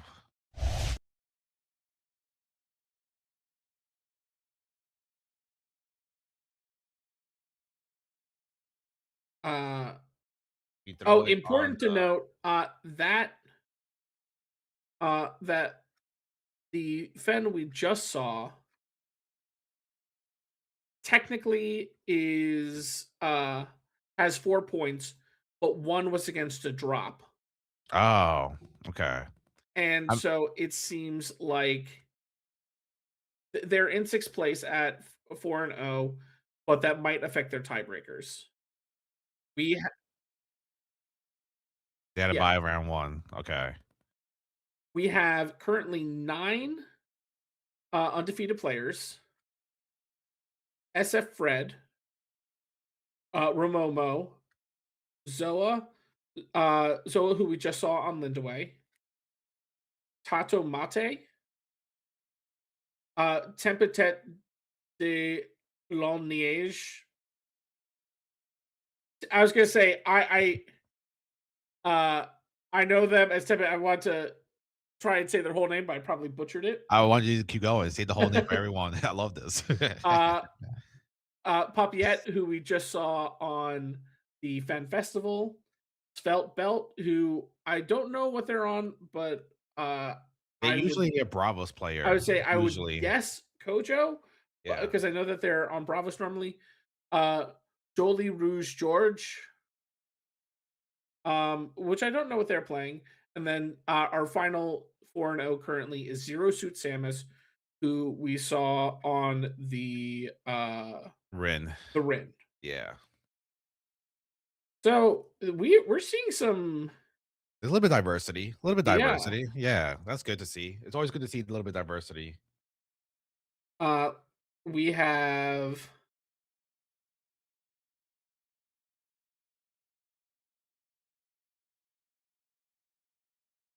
and it looks like Fred is playing Kojo. Let me refresh. Let's refresh here. Yes, we did just have TFZ, who we watched earlier, join as we now have 11. So there's Yeah, another a Garb 8. 4-0. I think Garb 8? Yeah, Garba 8. 8, yeah. We still have some matches going on. The round's pretty much finishing up. Now, so we have 11 currently 4-0 players. Um, The Sierra is number 1. oh, we just got another one. We're now up to 12. Yeah. Yo, Uh, Loldies Skyla. Celia? Celia? Are you sure that's Celia? I don't know. They're Cilia. number one. They can call themselves whatever they want at the moment. They are apparently on Sierra, and they oh no, they're on Basira. Sierra. They're on Basira, and they just beat Cladius. So Cladius will move to 3-1, a uh big name in the online tournament community. Yeah. Big name. Still fine though. Just being X1 is still perfectly fine. And Jolly is apparently on Kojo as well. So not surprising to see um a lot of Bravos, especially Kojo and Basira. Yeah. Have we seen anyone playing Asadi? Yeah, I'm I'm not sure. It's interesting to see how Astadi was quite popular last set and then just pretty much dwindled down to like almost nothing. I would if I I won't had say to almost guess, nothing, but no, if I less had popular. to guess, I would say Bravos Hatter is probably playing Asadi. Because I know that is his favorite deck, but he also dropped after round one. What? So No. yeah, he lost round one, decided, hey, I'm probably not gonna make uh Top top. 20, 32. Yeah, off of that, which he was still live for Yeah. technically, but Yeah. decided to call it. Yeah. I mean, Um could have done the invitational top 64. So uh by the way, uh are we having a shift soon? yeah. Are we switching to Astro? I think Astro was all right. I am going to head off now. But don't worry, you'll be in good, capable hands. Not Gus's, of course. No, I wouldn't trust Oh wait, him. what? Oh. I would not trust him at all. But Astro will be coming in to save the stream. Um, I this is it for me today, I believe, unless they need me for emergency later.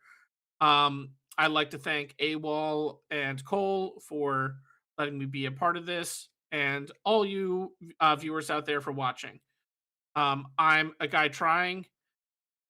You can find me, I guess, if you really want to, but why would you? But but Just spam him have a on great rest of the Discord. tournament. I'll be watching as well. Just spam the guy trying Discord. He loves it. I Especially do. DMs. And Gus, thank you so much for Yeah. casting these last couple rounds with me. It was a pleasure. It was great seeing And you, man. you got a good amount still ahead of you, so good I luck. know. I know. That's why I got the water. I have two, just to be safe. Just to be But safe. all right, peace out, everybody. Uh, Astro will be joining soon. All right. Goodbye, my man.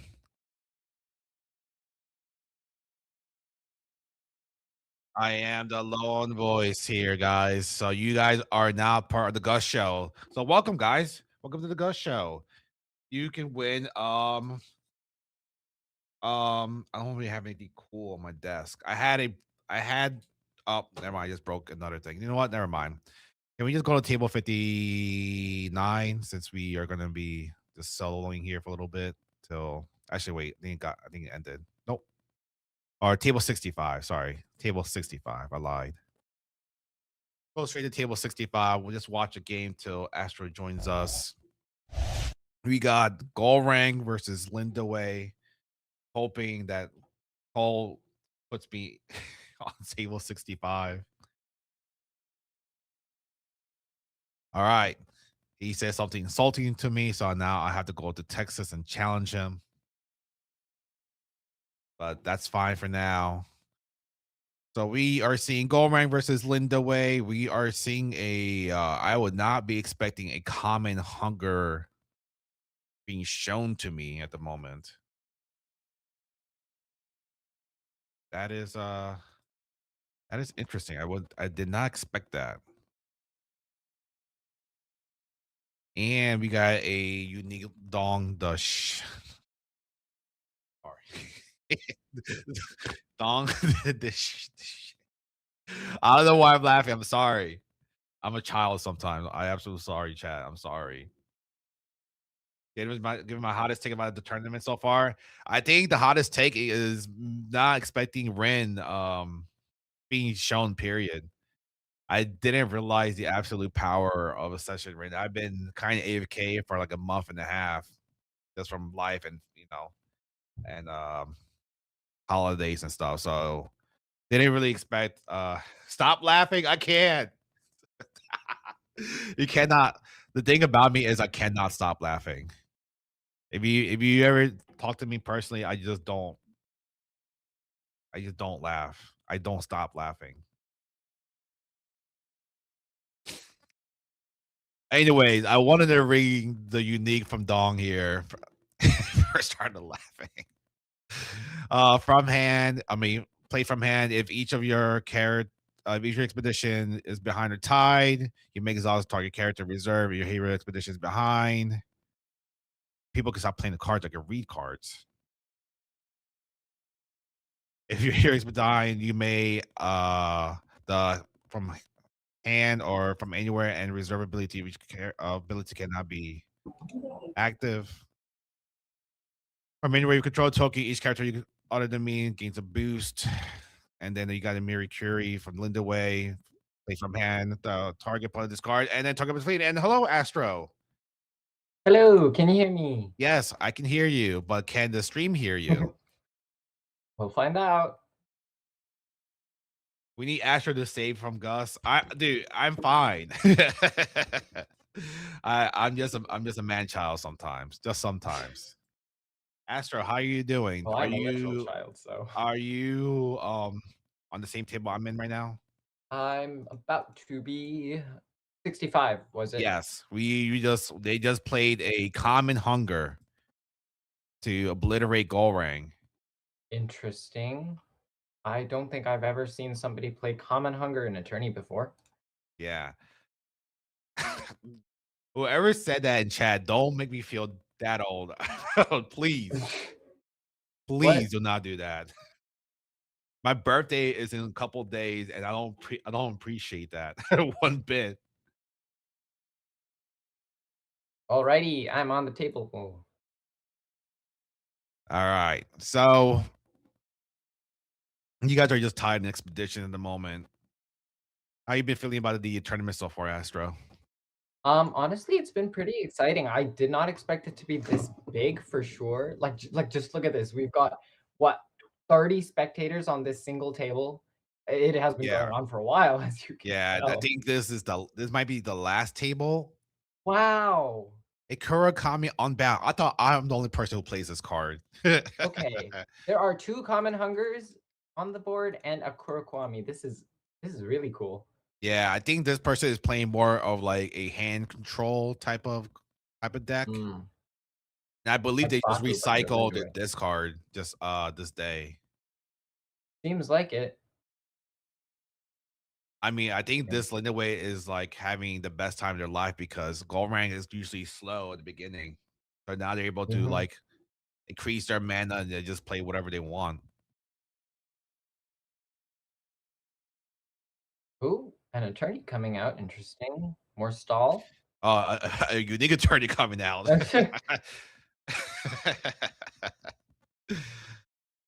It's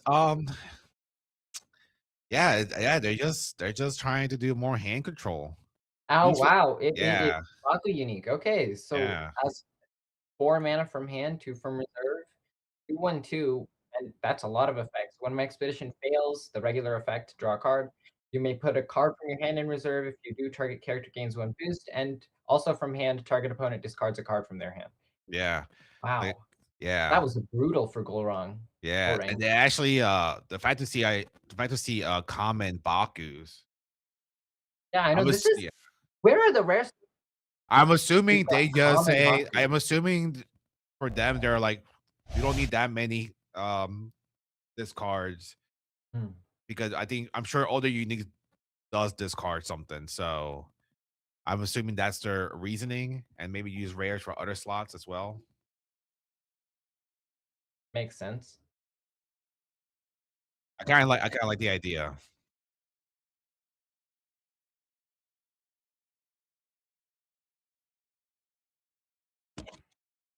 No problem. I forgot. I forgot about that. No, it's not that much of a problem. I just didn't really take the time to set it up all the way. Yeah. Let me adjust my camera. Astro, since you just joined us, man. Just you go ahead, Alrighty pick us a then. table. I think let me reload the page real quick. I'm going to try to do something really random. All right. And Love my it. randomness chose table 52. Table 52. Yes. Yeah, yeah. Yeah, we already seen Raj.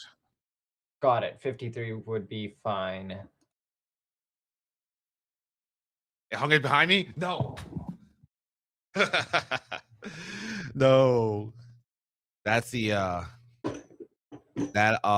poster I got it from winning the tumult last set. I tried to advertise my Twitch channel on there, but not very visible.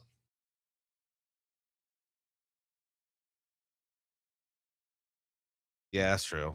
Sometimes Cole watches my streams, but he says he's a big fan of mine. He said he loves my streams. Cole loves my stream.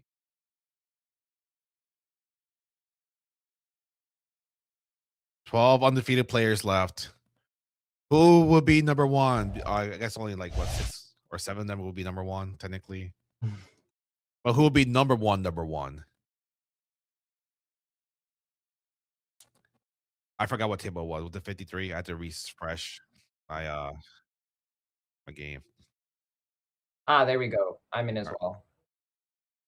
Okay, we've got Tasia versus Akesha matchup. This is a matchup I actually haven't seen in a long time. Yeah, this is a fresh one. It's a good one to see fresh. Take a little break from the Bravos havoc going on the upper ladder, the upper echelon. This would be a deciding factor for a lot of players on the upper half if they make it X2 or not. Yeah. Well, we should see a significant drop after this game because this is round 5, I believe. 5 out of So 7. 5 out of 7. So this round is the most important round for a lot of players. Mhm. Okay. Oh, we've got the rare mana eruption from the Tasia. Pretty common form of removal. But I usually see that in conjunction with rare Kaku for the ramp. Yeah, that's true. True. There's Cena. It's wild to see some of these cards that I haven't seen in a while. Mhm. And a Corgan informant. I did not expect that too. Ooh, That is that's a really nice tech right there. yeah, it's really good tech right there. Mhm. I would not be expecting Corgan informant being shown up here, Mhm. but it's more than welcome. It's a Yeah. good thing. It's funny to see stuff in the lower ladder because it's just people have interesting texts coming in. Yeah. And it's interesting to see why they chose to remove the boosts off the Kaku and trade on that side, rather than removing the boost from the Dracena and trading on the companion side.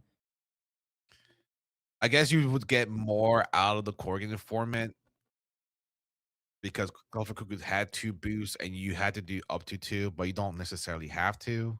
Exactly. I Yeah. think it's But the definitely an interesting. Cena yeah, but Cena was gonna be up there the other next day, or I guess this day, right? So, So it would have been a 1-3-3 instead of a 2-4-4 yeah. right about now. Yeah, absolutely.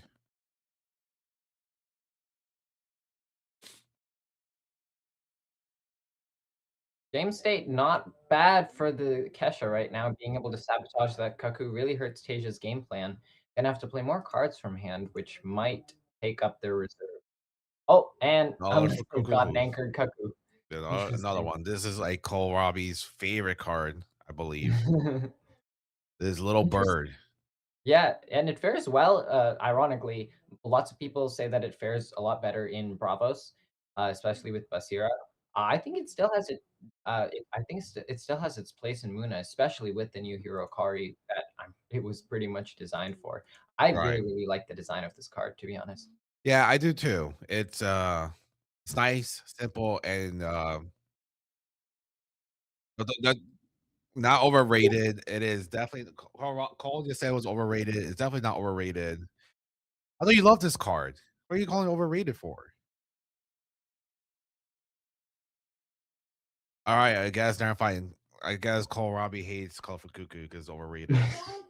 Once the card becomes popular, he hates it. Cool. Robbie hates Muna confirmed. Yeah. When the era becomes number one, Cole will hate it. It's like, no, when it used to be good back then, now it's terrible.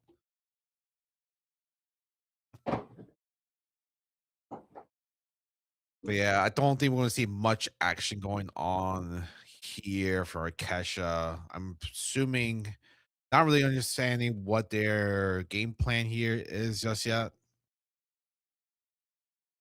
So far, we've just seen the day one play for the common Conjuring Seal.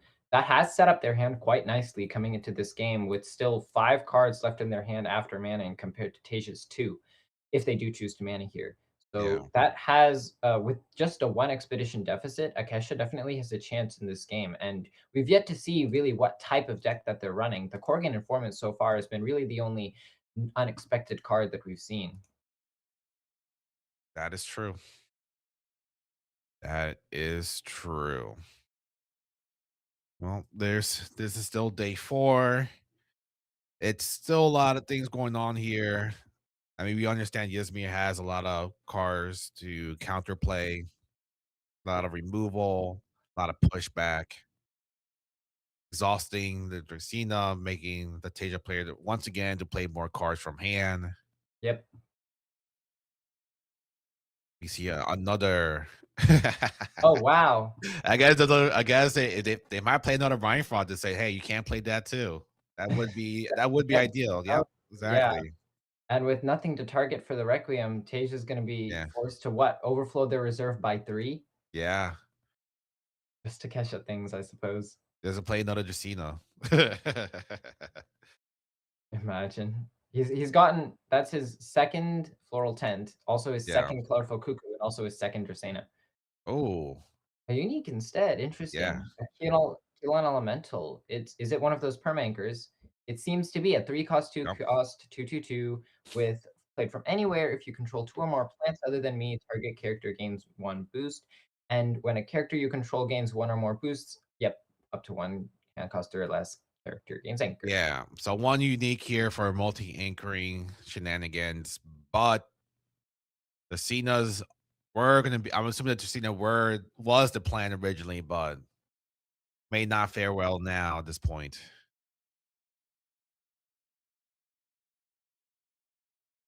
These are pretty strong static characters to go against. If they don't have like a category in alchemist or something, it's not gonna be easy to Oh, overcome. Yeah, sure, they gave a lot of pushback, making sure they play stuff from their hand, but they don't have anything to overcome these stats. What's really the point? true. It's just that Interesting. yeah. I'm wondering why they chose to play. Oh, could they have Beauty Sleep? Ah, there we go. Interesting way to steal the expedition. I'm Oh, assuming they didn't want to sleep the elemental because they still yeah, want their reserve to overflow and they don't want that card yeah, in play.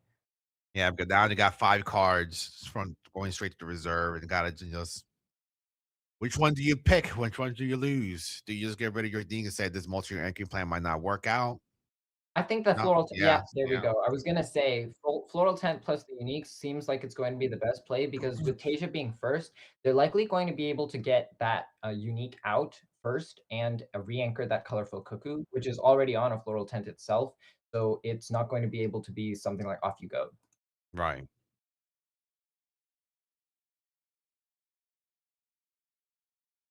Yeah, they would. I'm assuming they might have more than one of these multi-anchoring uniques in their deck.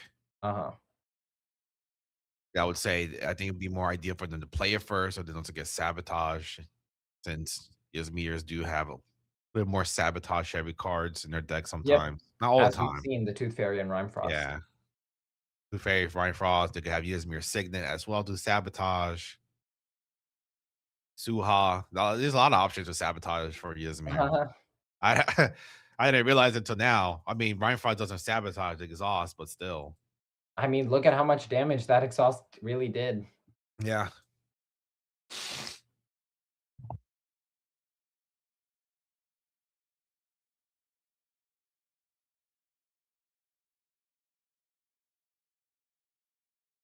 But there has to be a comeback strategy for the Akesha. Yeah, you I could mean, just keep beauty sleeping, and you could just sabotage and exhausting reserve. yeah. I mean, they're handling it well so far, especially with the previous day play to sleep the cuckoo. But with this unique coming out, if they don't have, for example, an off you go to get rid of this unique immediately, they might be in trouble. Yeah. They gotta have it off you go or something. I mean, usually off you Mhm. go or, I should know the other card name. God just played it the other day.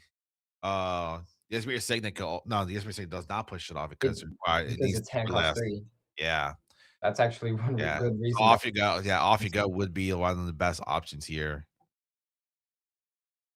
And we all know most Akeshas would have it. Okay. Okay, that works too. License withdrawal. Get rid of the unique. Makes sense. Honestly, if that unique had stayed and Tasia had gotten a bunch of anchored stuff while double advancing, it doesn't Mhm. matter if Akesha gets a hunger the next day because the Tasia can just trade for the win. Yeah. Yep. What is 5 Akesha's mana play? remaining. 5 mana remain. Yeah, I would say maybe magical training, draw, wait to see what happens. Olivero probably won't be anchored this turn, so Tasia does end up playing something like a 2-drop or less from hand. A really good option for Akesha is to go for magical training into something like the which bird tends to reserve target character with hand cost 2 or less again? which The birds? The no, no, it's 3 Clatterus. cost. Yes, Yeah, Caladrius, yes. Caladrius. That's 2 or less, but rare one does 1 or less, I believe. Yeah, okay, so we could see a magical training into common Caladrius here, depending on what the Tasia has in mind. Move sleep from everyone but Muna. Mhm. This guy wants Muna to be number 1 and then hate Muna at the end of the day. He wants to become his Honestly, own villain. huh. I mean, Muna always has good representation in almost every tournament we have seen. Yep. I honestly Uh, think that Tasia being the Pioneer Muna hero is really only due to the fact that, in my opinion, I think it's really, really good to experiment. I myself, I play tons of off-meta lists, so I'm loving that there's more Reen in this tournament, but oh, hmm, just interesting. I mean, it's already anchored, so you can't beat it. Just sleep it. Interesting. I will say now, we're at the point where Akesha's gonna have a really difficult time, even if they are trying to just trade to victory, because at this point, without a double advance coming in here on one of Akesha's days, they could be looking at just a loss due to 1-1ing till the end. Yeah. I think there's still plenty of things that Akasha could do. They haven't Mhm. really played much removal. Yeah, they played receive a license withdrawal. Uh, off you go, still on the table. Gives me a Cygnus on the table. Their uniques is still on the table. Because we haven't seen what uniques they're running this deck, so it could be anything. It could be simple as drawing to simple as I'm obliterate you. Mhm. The after you coming in, Akasha running should be hunger guaranteed, for sure. I agree, Blue. I mean, they're also hunger is viable right now. 8 mana. Unless and it's like it that pretty Linda much Way is their only player. anchor. Unless Yeah. it's like this Linda Way player running the common hunger, then gotta wait another day. Yeah, no. That would be hilarious if we see more common hungers. I mean, that oh, okay, yeah, we've got the after you coming in from the Akasha. So Tasia with 6 mana. Oh, and looks like it's going to be another Permanker unique. Yep. Yep, When a character you control gains 1 or more boosts, if you control 2 or more boosted characters, you've got the Permanker effect, and then played from anywhere, if you control 2 or more boosted characters, draw a card. so far. That's a nice unique right there. Doesn't mean Very with a nice, draw. yeah. Yep. Okay, Baba Akasha Yaga with a draw of coming her in. own. Order needs nerf. Ortis needs nerf. I think Ortis in general, I mean, if you look at the champion distribution, Sigismar is like 90% of all Ortis, and without Sigismar, there's quite literally like 0 Ortis. So I feel like Ortis as a faction is fine. It's really just Sigismar's that's the problem because like, they're also choking other heroes like Zhen. Yeah, we got a Alice unique coming in for 44313. That does target opponent discards a card from their hand. When that leaves expedition, you may return a card from to your hand other than me. From your reserve to your hand other than me. Then the after you board effect. As most Okay, Alice's do. both players coming out to pass. Looks like Tasia's gonna get their colorful cuckoo stick along with their shroom. Yep, discarding the colorful cuckoo, gone bye-bye. Mhm. Okay, that's the third cuckoo Yeah, gone. That means there's no more left for Tasia. yeah, then over for Tasia. Thing is, I could definitely see this being a good power play for a hunger. They could just use the after you on Alice to just discard. True. Not like Tasia has a lot of mana to play with since they didn't discard mana for the past 2 days, I think. Mhm.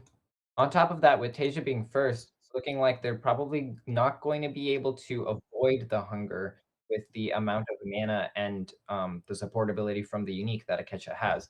They could Yeah, go for the supportability into a one drop, into a hunger, and given that Tasia's already used 2 of their mana, if they use another 2 and then another 2, they may be likely to just get hungered in 1 ode. yeah.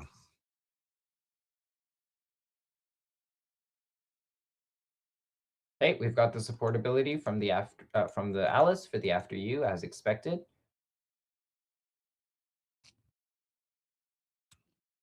It, What is the game plan here? mhm. Do They they just have gotta be playing anything? around that. Yeah, they gotta play around it. Usually, Okay, there's not a lot of small drops, like 1 drop for Muna players to do, so besides the, floral floral tent. tent. But we already I think they already used 2 floral tents. True. I mean, that's one of the downsides to getting all the cards that you want, the Ooh, quotes, early, is that you lose them pretty quick. yeah. No hunger. Interesting. I'm wondering how Akesha's gonna want to deal with these Yeah. cards that are coming in with boosts and starting to Boost get the coming anchor in, setups. anchor, yeah, it's Now that Corgi's up, this is looking like another infinite combo. Yep. yeah, And oh, now yeah, with but 2 mana yeah, left, yeah, it could be that Tasia's running Sap Duende and might be looking to swap the Corgi boosts with the Spindle Harvesters. Blizzard would be pretty nice, but with Blizzard, it still would not be enough. Yep, this is GG. I really didn't understand the Keisha's players' idea of their deck. I guess it was just more try to control the board state, but I didn't draw the cards in need. I mean, they drew more than half their deck, so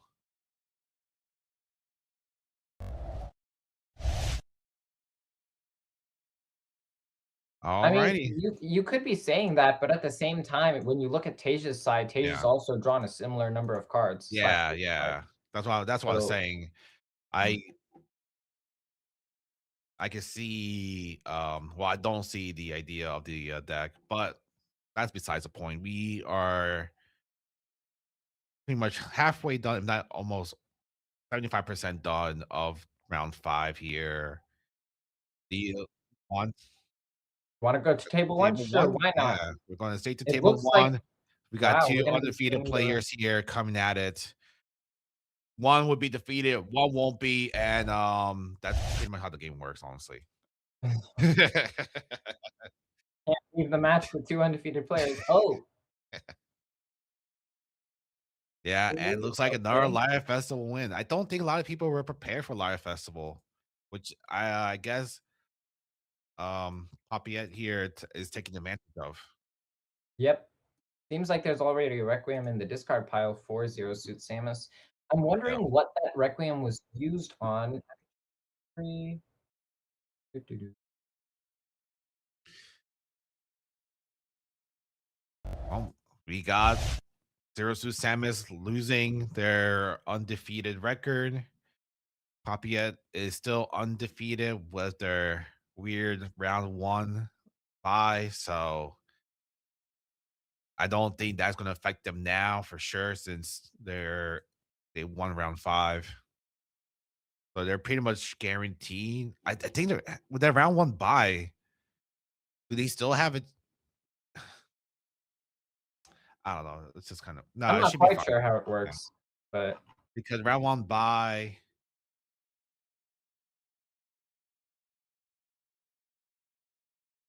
I guess we'll go to we table 7. Just go down the list. go down the list. Yeah. Go down the list. We got another Fen player, but doesn't seem like a Requiem one, more like a traditional Fen deck versus a Kojo that's playing Call for Cuckoo. Interesting. I've seen that a lot more in Basio than Kojo. Interesting that this guy's running it. Most Yeah, Kojos like to keep their mana curve down to the low 1 to 2 costs. yeah, and then you have an Axiom Salvager unique in play. From anywhere, resupply. From anywhere, you may put a card from your hand reserve. You may target a character other than me to lose fleeting, which is pretty good. You could do that with you could probably Oh use that with no! Spy. Oh, oh no. Sandman as Unless annoying as unless ever. unless they have a rare mana eruption, that 5 mountain is gonna be tough to beat. Oh, Duel of Grit. Never mind. Duel of Grit. That also works too. Explains the colorful cuckoo and Priya, allows them to remove more cards. But they're Oh, also card discounts as well. So uh-uh. even with that, Never count the it Fen out. They've got ramp never of their can. own. Yeah. As a mini ramp. Well, not much of a ramp, but just they have fire sales, I like to call it.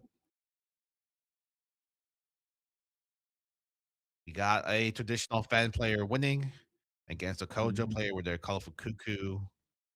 I'm assuming that's a nice tech they added into the deck. Yep, All right, we should be almost done around 5. How many more tables are still going? I believe guess no more so. tables. We're in the table 8, which is like halfway done. Seems like Wonder if there's a Glorang in there.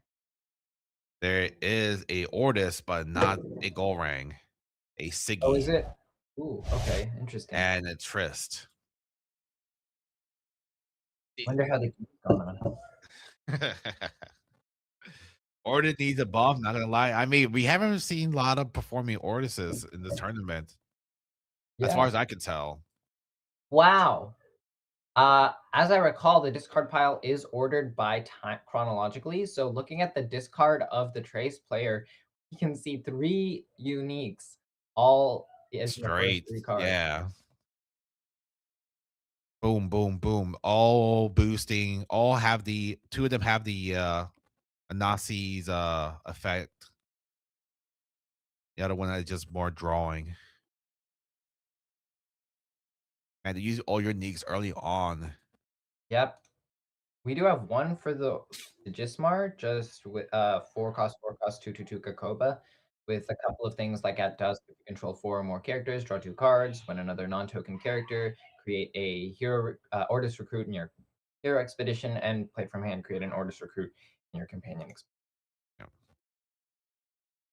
With Hooked and the Gibbles, the support ability, they could just try to could they double advance this turn? They could potentially double advance this turn. Looking Robert highly asking for likely. nerf. I agree, Blue. Robert should just go back to how it used to be. Yep.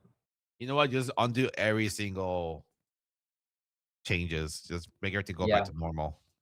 Yeah.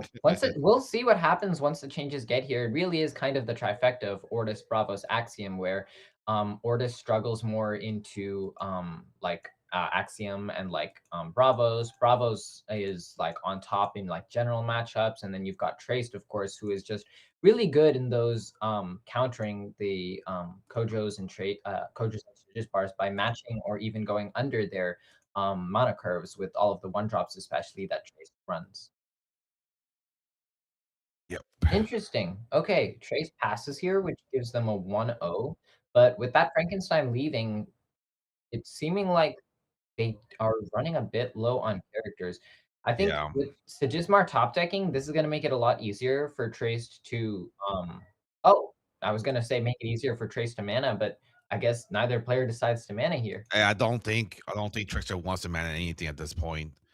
With 2 cards left in hand, they're already on a losing hill due to Trist's ability able to just draw another card. And of course, we've got the after use coming in with the frozen delivery from Trace. Yeah, I'm pretty sure the Trice player has it at this point. Yeah, with that Ortis Crier, there's not really a good chance that that last card in Sigismar's hand is going to do much. Ortis Yeah, Attorney, yeah, that reef is yeah. gonna take care of That's that pretty quick.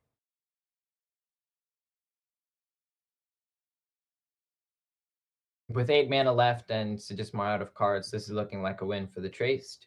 yeah. I Yeah, can't yeah, Trickster, with, unfortunately. Amelia Earhart coming in, be able to just hook off around things, just play around other things here and there.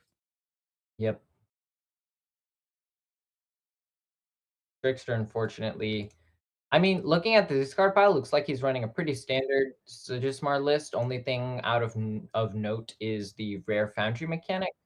Could be that he's just running that for the stats, not for the support ability. Oh, interesting. Okay, so Okay, based on the crier, and that there gives you us go. the Yep. duo we need. I forgot they could just move the cry to the left side. It's like, what are they doing for a second? Yeah, no. That's Yeah. why the Salvager goes on the Yeah, yeah, command. so I was yeah. It's, Here we go. yeah. I'm not sure what that puts Trickster in. I think that put Trickster X in 2 now. I did see them lose against, Papillette in round 2. I can So, check really quick. either they're So X in after that, 2 or X in 3 and 5, 3. it looks like out of the 5 matches they've played, they've won 3. Okay, so they're X in 2. So while they're probably out for top 32, I don't wanna say 24, top 32, they could still get the invitational for top 64. Alright, we're going down the list still. We got table 10. And you gotta remember, these 3 are still trying to be X and 2 or X and 1. Yep, they wanna make So, that top cut. I think table 10 should still be X and 1.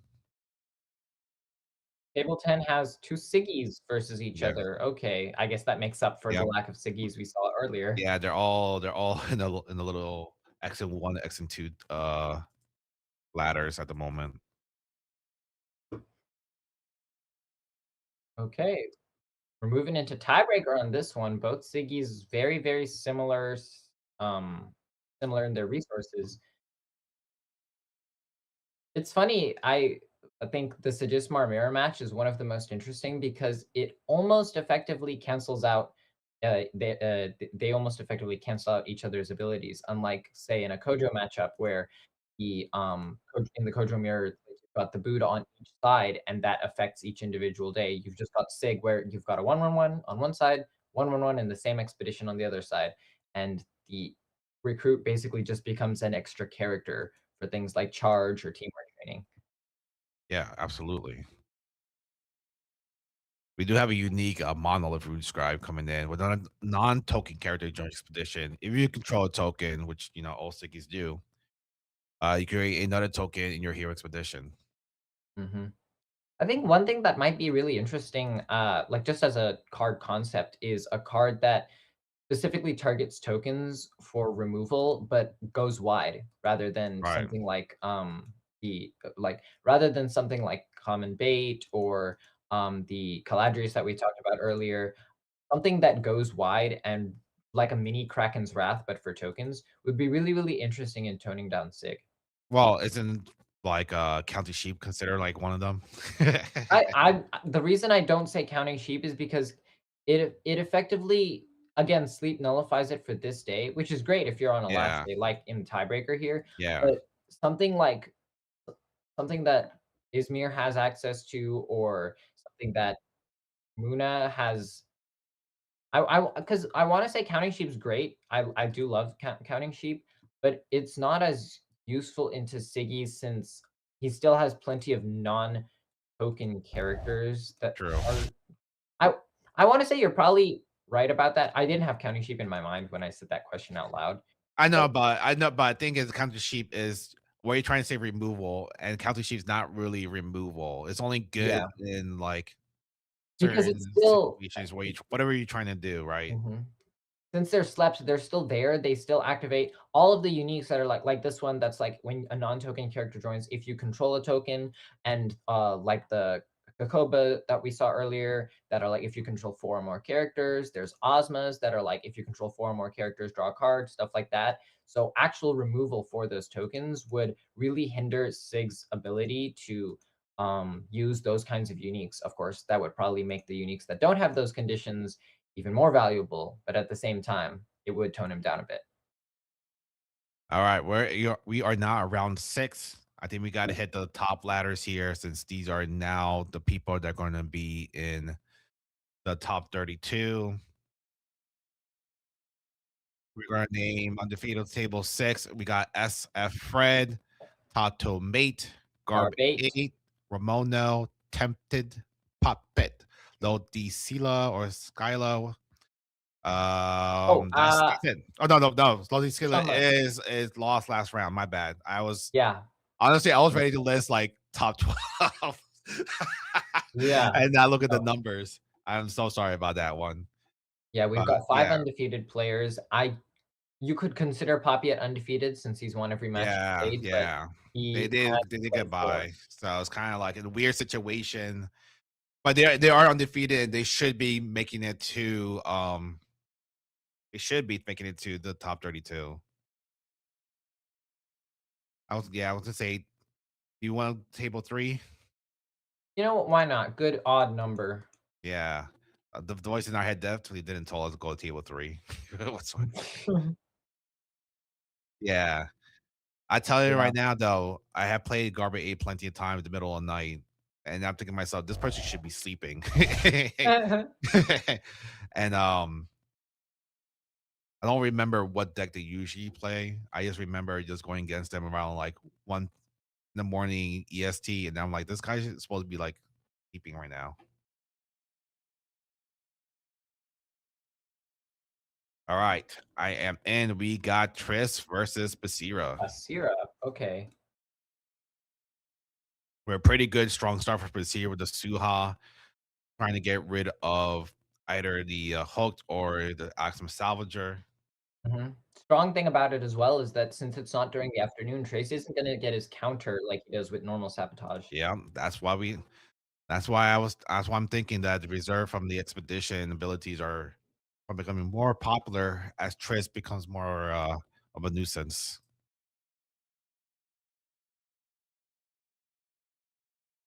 Hello, Endo. Hello. And I didn't qualify today because I didn't want to, not because I lost. Hey, good to see you enjoying. Because I wanted to lose. There, that's my reasoning. Oh, no, yeah, one of the reasons I just didn't qualify today because I haven't really been playing as much Altered recently. I mean, I did play in a couple tournaments, but what I mean by that is I just haven't been trying to be as competitive, I suppose. Uh, Gus, are you muted? Yeah, sorry. Oh, I never had mind, to. no, I just thought you were muted I for a had second. to. I was muted, but I've been burping Oh, because okay, I no whenever I drink problem. water, I burp. I don't know Okay, why. no Don't problem. ask me. So on the game, we have the Cuckoo coming out from the Bastira, and Trace goes ahead with the 1 minute after you in the form of Restocking Station. Interested to see what Basira plays out here. A Fire Rabbit could be possible, but a Tiny Jin is more likely. Yeah. It's nice to see colorful cuckoo in in his typical fashion, Basir versus Kojo. The Suha format being played on the companion expedition would be much could be a choice. Oh, that is probably a better choice though. Yeah. Bravo's Blade Dancer is one of the few one cost from hand cards that can activate Basir's ability. Yeah, and I guess Triss is deciding to just move everything just for more draw. Also getting that counter up there. Having that salvager being sabotage probably hurts Ramon a little bit, but Yep. why not just play Have another one another one instead? coming through Just though, have another one. so Yeah. with Trace being first, they should hopefully be able to get that salvager out. What I'm interested in it though is why they didn't decide to hook the Blade Dancer instead and advance out of that mountain only because mountain is probably one of Bravos' best stats when it comes to Tiny Jin, Tengu, what's it called? Mighty Jin. The mountain only is a stat, a region that you do not really want to be stuck in. So I'm interested to see why Trace decided to put himself in that water only region, and he's now playing the Salvager into that region because he doesn't have that much of a choice. Yeah, they do have another hooked in play here, so but Garbage 8 could just play around that instead. Maybe play the Blade Dancer, just play more things in the companion expedition. You don't see him moving in water at the moment.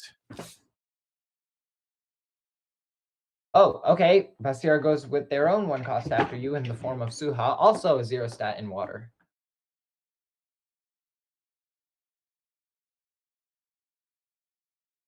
Okay.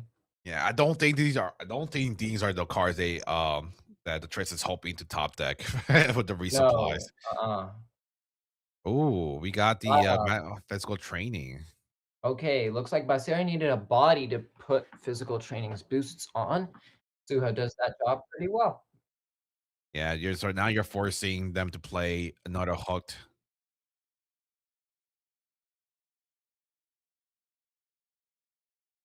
And not just that, but, because of the zero stat in, on that salvager, it looks like Trace might not even be able to get an advance in this day.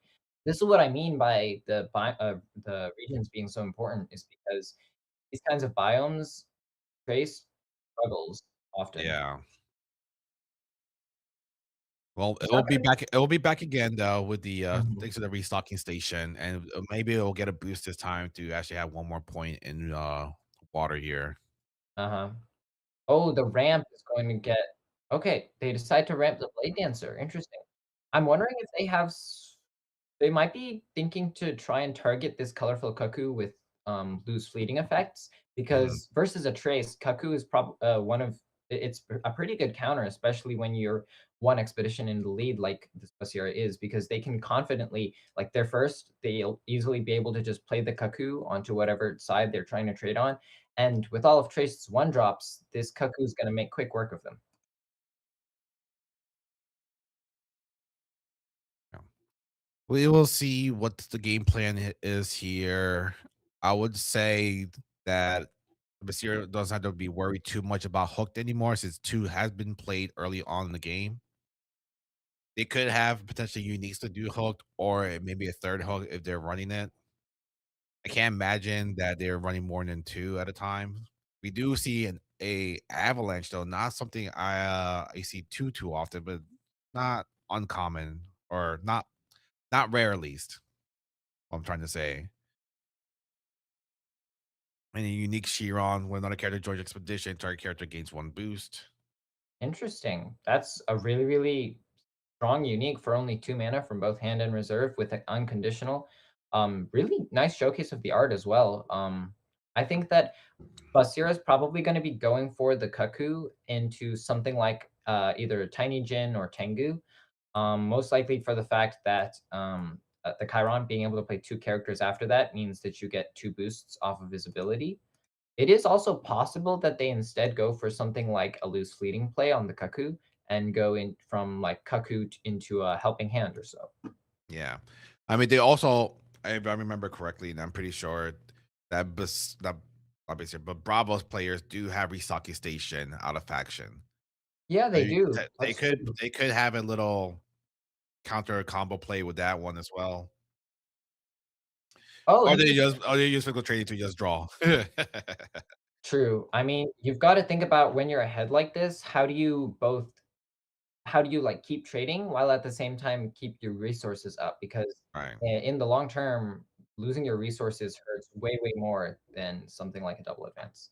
I think the idea is to make them use this avalanche, and it was pretty good idea. Yeah, I mean, if they decide to just play the Chiron again, then they are pretty much forced to play it on that companion side, which does threaten to oh, never mind, we've got a Sarengar coming out instead. They've got to overflow their reserve for that, though. Yep. Now Triss has 5 scrap counters now, so they are able to use their hero's ability. Mhm. I was gonna say something like the Grems would be perfect in this scenario because they can perfectly block the Sarengar while getting a 2-0 in. Yeah. The Basira had a lot of early advantage, but couldn't they couldn't get ahead far enough in time, I Mhm. believe. You really gotta take advantage of the window where Trace essentially doesn't have a hero power because once he gets set up as he is now, he really the world's his oyster now. You've got options like Frankenstein, you've got options like, putting even, like, cards that would gain fleeting, you could put those in reserve and ignore their fleeting requirement, and the fact that he's got that Salvager that's just been looping, losing fleeting with the restocking stations, just means that he's now got pretty much an infinite supply of resources.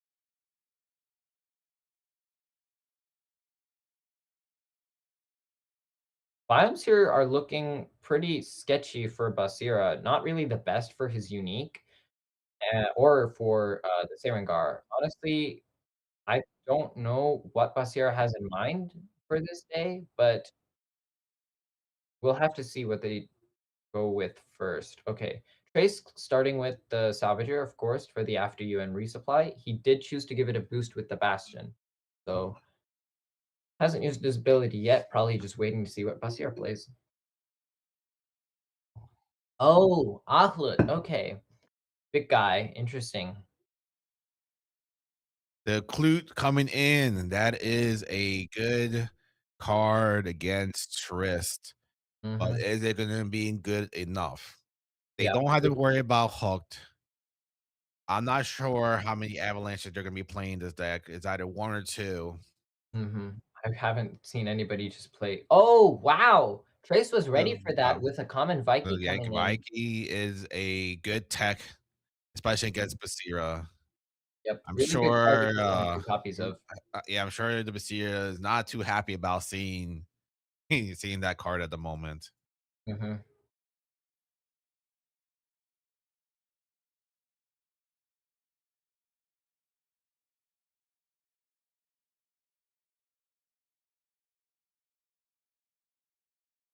Trace still has yet to use his ability. Interesting to see them delaying it, so far. Basira does go for the Sarengar from the reserve. It's gonna be pretty nice to at least replenish their resources, and hopefully they're putting pressure on both sides pretty well. They're going to be choosing a character to gain a boost with their unique. Most likely, they're probably going to be putting it somewhere on the companion side just to make sure that that Vikey does not advance on its own, and Trace has to put more characters in that side. Trace with ability still up does still have options like Frankenstein. Yep. Could also go for something like Cylinder. So far, we've seen a lot of rares from the Trace. We've got the Salvagers, we've got the Hooks. One rare copy of the Grems as well is also gone. And Yep, there's the there we go, Frankenstein, as I Frankenstein, yep. mentioned. Mhm, So we're going for a 2 for 1 here. The Basir player wanna do their own 2 for 1, but sadly they could not make it. I will say, though, I'm not sure how many Vikey, the Triss are playing, but I can imagine that whatever they're gonna play in reserve might be exhausted, and Vikey will be included if they decide to keep the Vikey. mhm.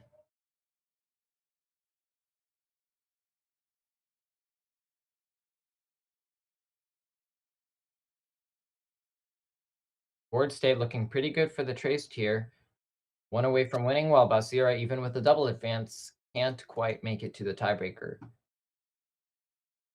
With Basira being first, the Achlut might come in handy for her, but it's a dangerous play given that Trace has already drawn like he's down to 13 cards in his discard Yeah, pile, and with his ability and the resupplies he'll be getting, he might only get down to 10 left. So yeah. removal's pretty most likely going to be on the table for this trace. Achlet would be interesting to play first. It's definitely enticing for the Basira, because the exhausting that Vaiki would mean that Trace doesn't have access to things like the Grems. Yeah, and well, thing is, even if he does exhaust the two cards in reserve with traceability, they could still put something into reserve and use the Bravos Haven Bastion to their own advantage as well. And since the trace player is only one move away from winning, it's kind of like it is a four cost, but it's a very steep four cost at this time. Yeah.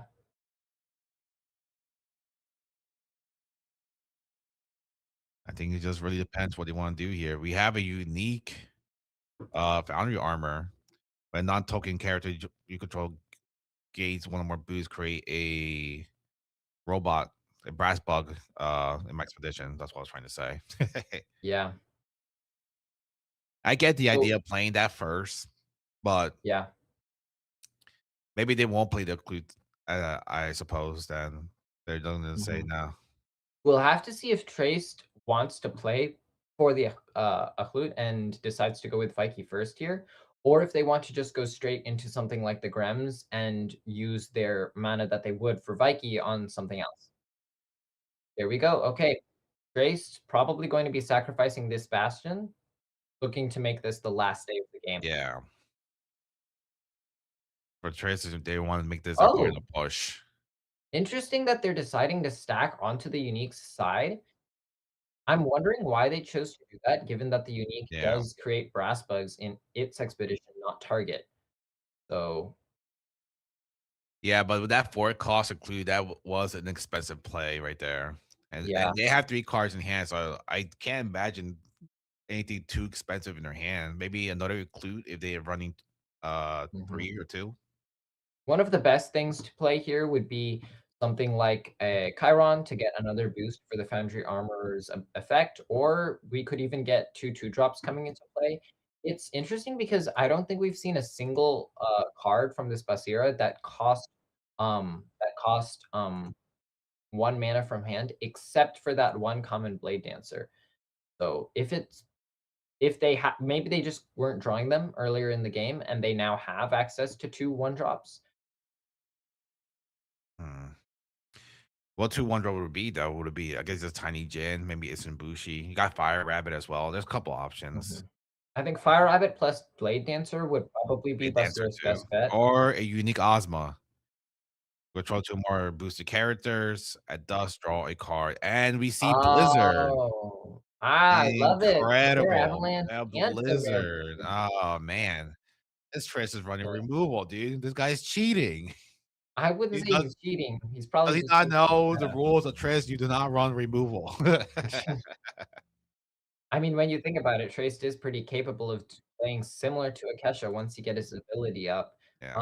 I do recall, I've actually experimented with a removal-based Trace deck that had Baku and actually it had Avalanche, it had Blizzard, and it actually had the out of faction Tortoise with the after use of portability. And I essentially used that to kind of play Akesha, but in Axiom. It didn't work so well, mostly because I had forgotten to include the cards that actually give you trace stability. I didn't have as many one drops, so that Right. didn't work as well. But I'm pretty sure Trace is very capable of running removal like this. He's got rare Avalanche and rare Blizzard, so lots of rare slots dedicated to that removal. Yeah. Let's go to table 1 since go down the list here. We do have the 2 undefeated players at the moment. We got I guess 1 undefeated player was on Siggy. Yeah. I didn't realize that. It is a interesting matchup to see here. They're using the tiny jail to get rid of these woolly backs. I think though the trace Dosage is of course one advance from winning here. It's looking like with all of the cards in Fenn's discard pile, this is looking like it's going to be another Lyre Festival win. Yeah. Wait. Hold on. Yeah, Trey's He's coming in getting with all pushed the back. removal Yeah. not Trey's, Sigistmar trying with all the removal that he can, but with the amount of mana Fen has left, it's gonna look like it's pretty easy for them to get that. Yeah. And more fire sale cards here. Just making things cheap and they're Mhm. counting Yep. sheep. They've got enough mana to festival 2 times over. Yeah, yeah, they do. Festival of Salt Nice feels wonderful. Yeah, Yeah, no one ever gets butthurt uh-huh. from or losing against Festival. It's Nobody. such a good removal check as well, Yeah. but even against the best lists, I think, no, sorry, even the best lists have hard times, dealing with it because, like, when you think about Stismar and stuff, really the only answer Sig has to Festival itself is the, license withdrawal, and that's only if you have the Festival up beforehand, which is why it's better in the, for example, Reen Festival decks, but with Lyra Festival in, of course, its own faction, Lyra, the rare allows you to basically stall out the festival itself and protect it by playing it last. All right, table 4 down the list. We're now at are these should be X1 players. We got a Siggy dominating, but we have a unique Lyrian Hydra here that is has Okay. an Eat Me energy bar with a lot of boost, pretty Okay. much dominating Siggy and won. Wow. Interesting to see a Basira playing a Lernaean Hydra. I'd see that more in Atsadi, but it definitely seems like it's pretty powerful with when a character you control gains one or more boosts. If you control one or more landmarks, draw a card. I think it's especially good because from hand with Basira ability, you can get 2 draws off of it, and from reserve, if you have something like a Haven Bastion up, you can get, like, 3 draws off of just its play. All righty. Sure, All sure. right. So we got, I think the undefeated players should be updated now. So we have 2 undefeated players, I guess, or 3 with an asterisk. Says Papiet has not lost, but they do have a bye from round 1. But we had 2 undefeated players plus Papiet. As a Mhm. Fred, Ramona, and Papiet.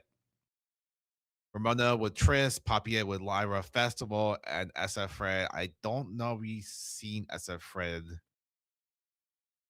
and I don't recall if anyone's watched their games to let us know what they're playing. Probably Kojo, I would guess. I'm double checking that right now. Doo-doo-doo-doo.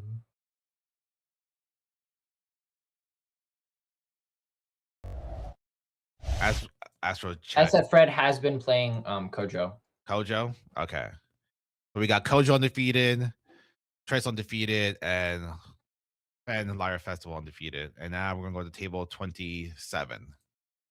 27, on my way. We got the Ren from Padawan that we saw Mhm. earlier today against Trist with a unique puppeteer, not puppeteer. Puppeteer.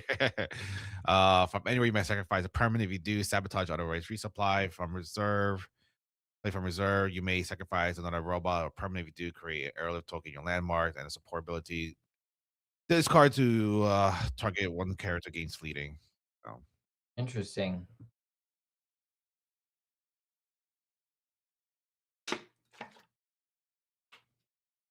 Faced with 6 mana left and 2 cards in hand, might be looking at an easy 1/1 here. yeah, potentially. Oh, Frankenstein from Oh, hand. Frankenstein friends on hand. That's why I call it desperate play right there. I mean, this is gonna be a really strong final day for Traced.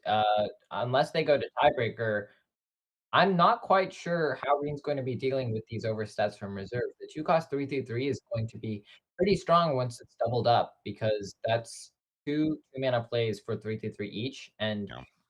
With the slept puppeteer from the previous day as well, Trace is literally only one behind in water of the aloe vera. Agreed. Agreed. Don't forget, we do have Wow. the Olivero to be able to resupply at noon, so they will be Hmm. able to play another card or get Hmm. another card. Not Yeah, necessarily play another card. we're gonna have to see what means. Yep, perfectly fine. Alrighty then. So we're gonna see here. Pop this most likely gonna be the final day between these two champions here, or Hmm. like call them champions. They may not feel like champions, but to me, they're champions. Okay, Ooh, not makes sense. probably not the best card to see, but not the worst card to see. Sadly, with the 0 water in the stats for the Capella, it's gonna be not useless, but not as useful. Wow. Okay. Trace having all the after use in the world with frozen delivery into Haven Bastion. We're gonna have to see what Reen wants to do with this Capelia because most likely they're going to be playing the card from their hand into. Oh, Beauty Sleep for 3 mana is definitely an interesting play. Yeah, I think they'll we probably got run out of see options. we see GGs from the board here or the chat. Mm, Yeah, yeah. with the extra Bravos bashing play from the reserve. It's Hang on a second. oof. Yeah, I don't think there's much that. Yeah, okay. Oh, Honor hey. Regain. Maybe he was That's playing why I mind said games. There could be this. mind This games is being why I played was here. saying you never know because Never know. this Trace is looking like he doesn't have as many characters. Of course, he's got the resupply from Haven Bastion. He's got Yeah, his base ability. We just got to see what's left in his deck. And wow, it is yeah. looking like a bunch of Yeah, permanents. the Aerolith Reef ain't gonna do much. Gotta have a character. And there we go. Okay, There we there's the go. Snap Yep, the Sniffer Snap for the Surfer. win. Yep. Oh, might have been a little bit of a close one. Because who knows what they had else they have in their hand, but it seems like it was enough to win right there. Hmm. Ooh, they probably that would have been a lot better draw than the Capella. Yeah, definitely. I think this is probably this is a very interesting green deck. It's also an Ascension deck with things like Gargoyle out of faction, Ascended Trooper out of faction. Their uniques are pretty interesting to see as well. They've got like an Ugly Duckling that has the played from anywhere up to one target character gains bleeding. They've got a Mowgli that's you may put a card from your hand in reserve if you do draw a card. So lots of good uniques on either side. Wait, no, never mind. I That's just right. They thought could I have played noticed. Frankenstein the other side and just call it. Mhm. But that's not winning the game, a guy trying. Yeah, That's just playing. You gotta win the game. You gotta you got to mentally, feel the game. yeah. It's not just about dominating. You gotta mentally destroy your opponent. Yeah, This make it is as realistic as why you're possible. not here and you're just casting with me. You don't understand that. Oh man, he's probably gonna get me later. All right, we're going to All right, table all right. 35.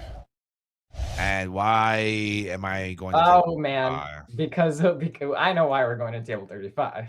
All right, I'm gonna use the bathroom. You enjoy the shenanigans. I will certainly enjoy this Runefolk game.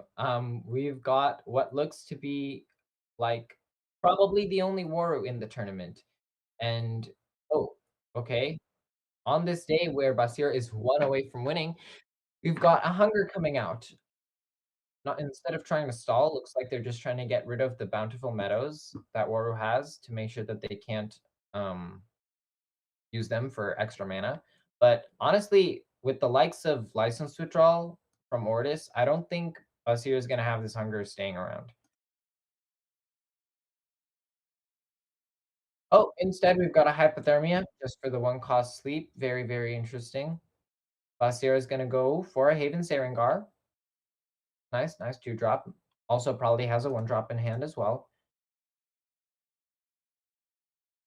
Honestly, I don't think that this match is going to take much longer. Basira's time is in the red, minus 141.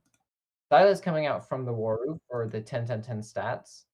And yep, we've got the 1-drop Blade Dancer coming out from Basira on that right side, companion side. With 7 mana left, Waru could just go for another Silas, given that they probably have their whole whole deck in their hand. Instead, a Ket's unique with 5 cost, 6 cost. When an opponent draws one or more cards or does resupply, create 2 Orders Recruit 1/1/1 soldier tokens in my expedition, and at dusk draw 3 cards. Since that gained a sleep from Waru, that's going to be drawing him 3 cards at this dusk, and possibly another 3 cards the next dusk.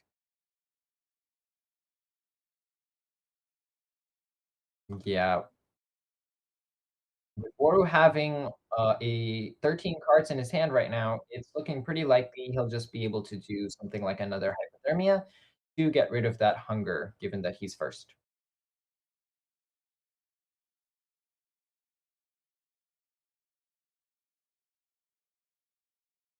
Time is slowly ticking down. We're reaching close to tournament time. Could be that Basira just loses to that. Let's actually double check Runefolk's score. He is of the 5 rounds he's played, he has won 3. So I think if he wins this one as well, he'll be X and 2. Derengar coming out from the Basira. Okay, another rallying call from Waru just to stall.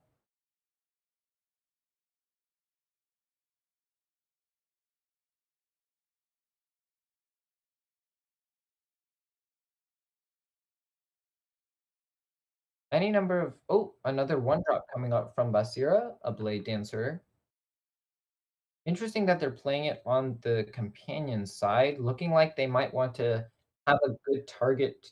Oh, another rallying call coming out from Waru. It looks like Runefolk is just trying to stall as much as possible. I'm wondering what his game plan is. It could be that he's looking out for a hunger. Basira does have 8 mana remaining and 4 cards in hand, so a hunger is definitely possible. However, I don't think it would help in this situation. Hypothermia would take. Guys can play. Oh, okay. Ketz is wondering why the match hasn't ended yet.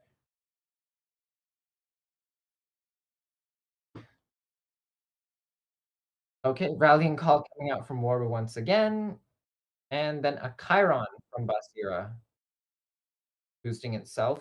All Okay, right, I am back.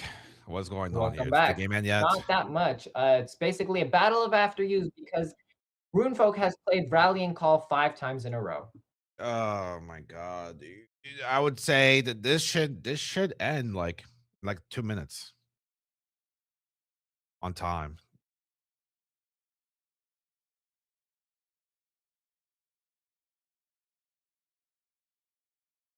Interesting to see what's gonna happen here. A Sandman could be possible to hit the hunger, but I'm honestly not sure if Runefolk is just trying to run him off on time or actually just play.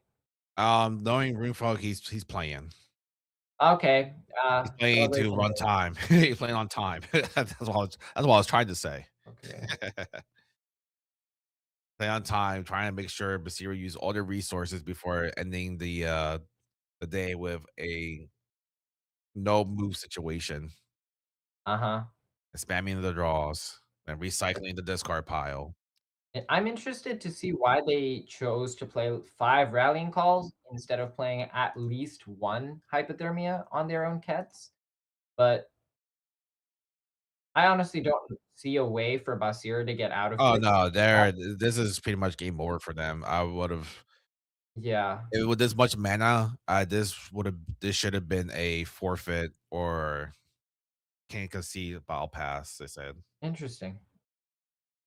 It's because you can't concede tournament games. Oh, that's true. That's true. Hmm. Oh, you can You now? can? Why did he type that he can't then? Huh, interesting, okay. I do not know that either. Yeah, did not know that. The That's Silas good to is know coming though. in. Good to know.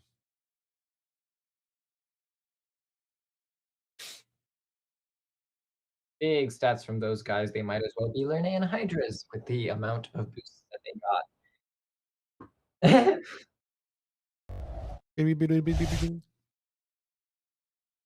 Always, Okay, I love the ELO sound noise you get. All right, we should be on the final one, right? No, we believe still so. have there's, there's still one more match going. Yeah, no, we're not looking at the last one. Mhm. I will personally look. Oh, never mind. The round seven should have started now. Hi, chat. How you doing? All right, never mind. I don't care anymore. Round seven starting. So we're down to the last round here. We got to go to table one.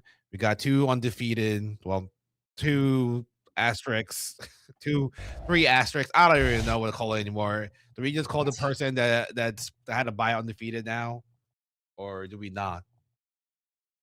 Technically, by the definition of the word undefeated, he did not lose a match. So you I could guess. call him that, All right, but got three undefeated.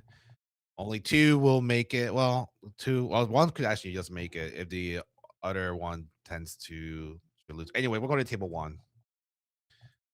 Table one. When the table is ready, the buy is considered undefeated. It's just their points are off by a little bit.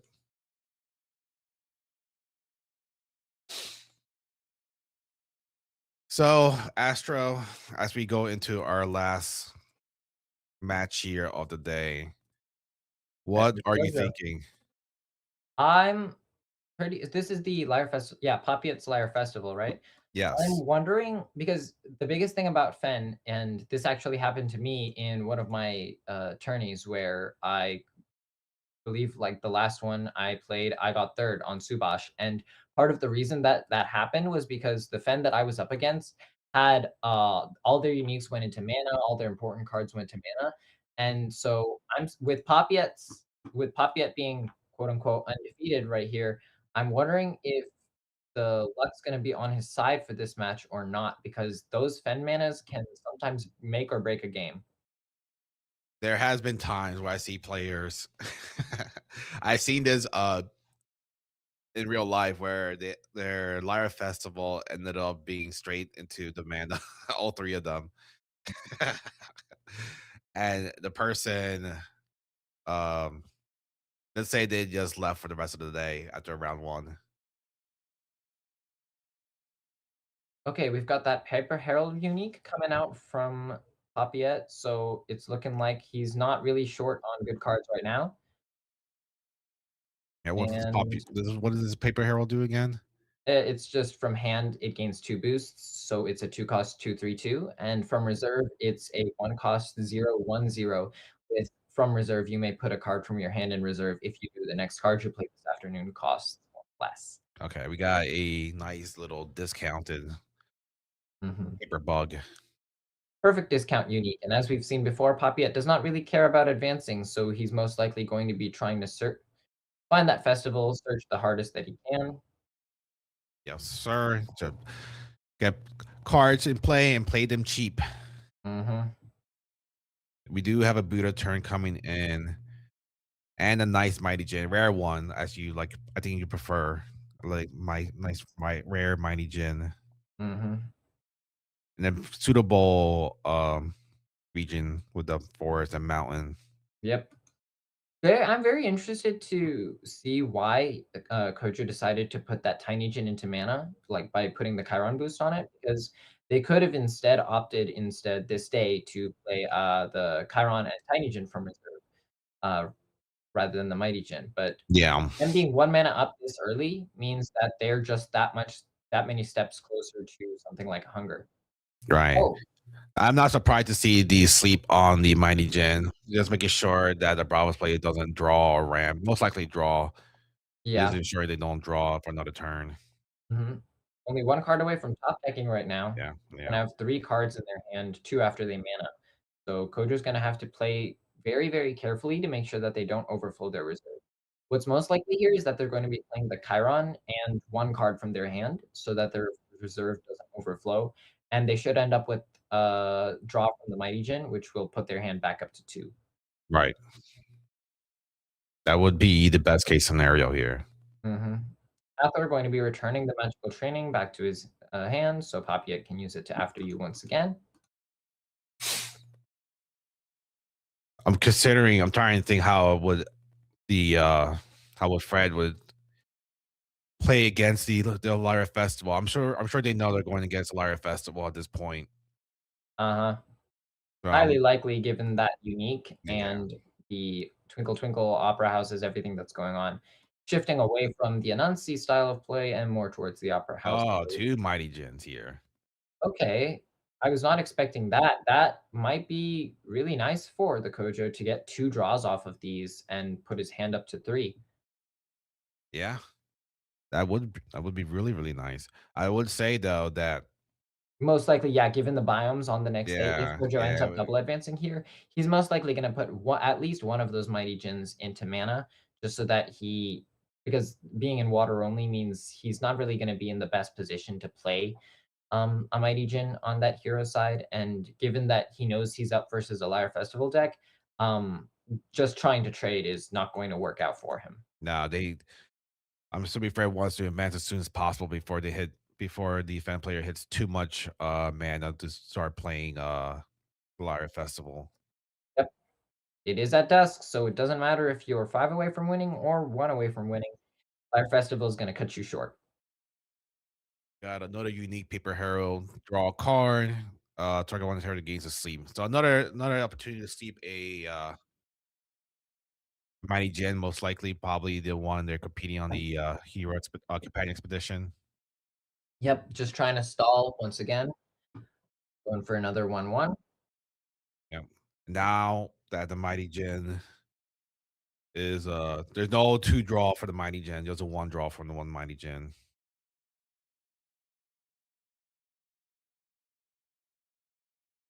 It is pretty disgusting to see two opera houses for the fan.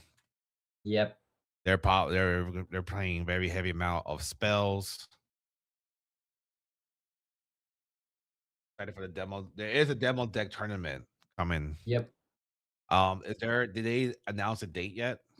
I believe it was February 8th. Yes, February 8th, February 8th. guys. Put on your calendars. February 8th. That is the designated date for the demo deck. I cannot wait And for that. I'll see you guys there potentially. February 8th. What day is that? Sunday. I'll see you guys there hungover. Mhm.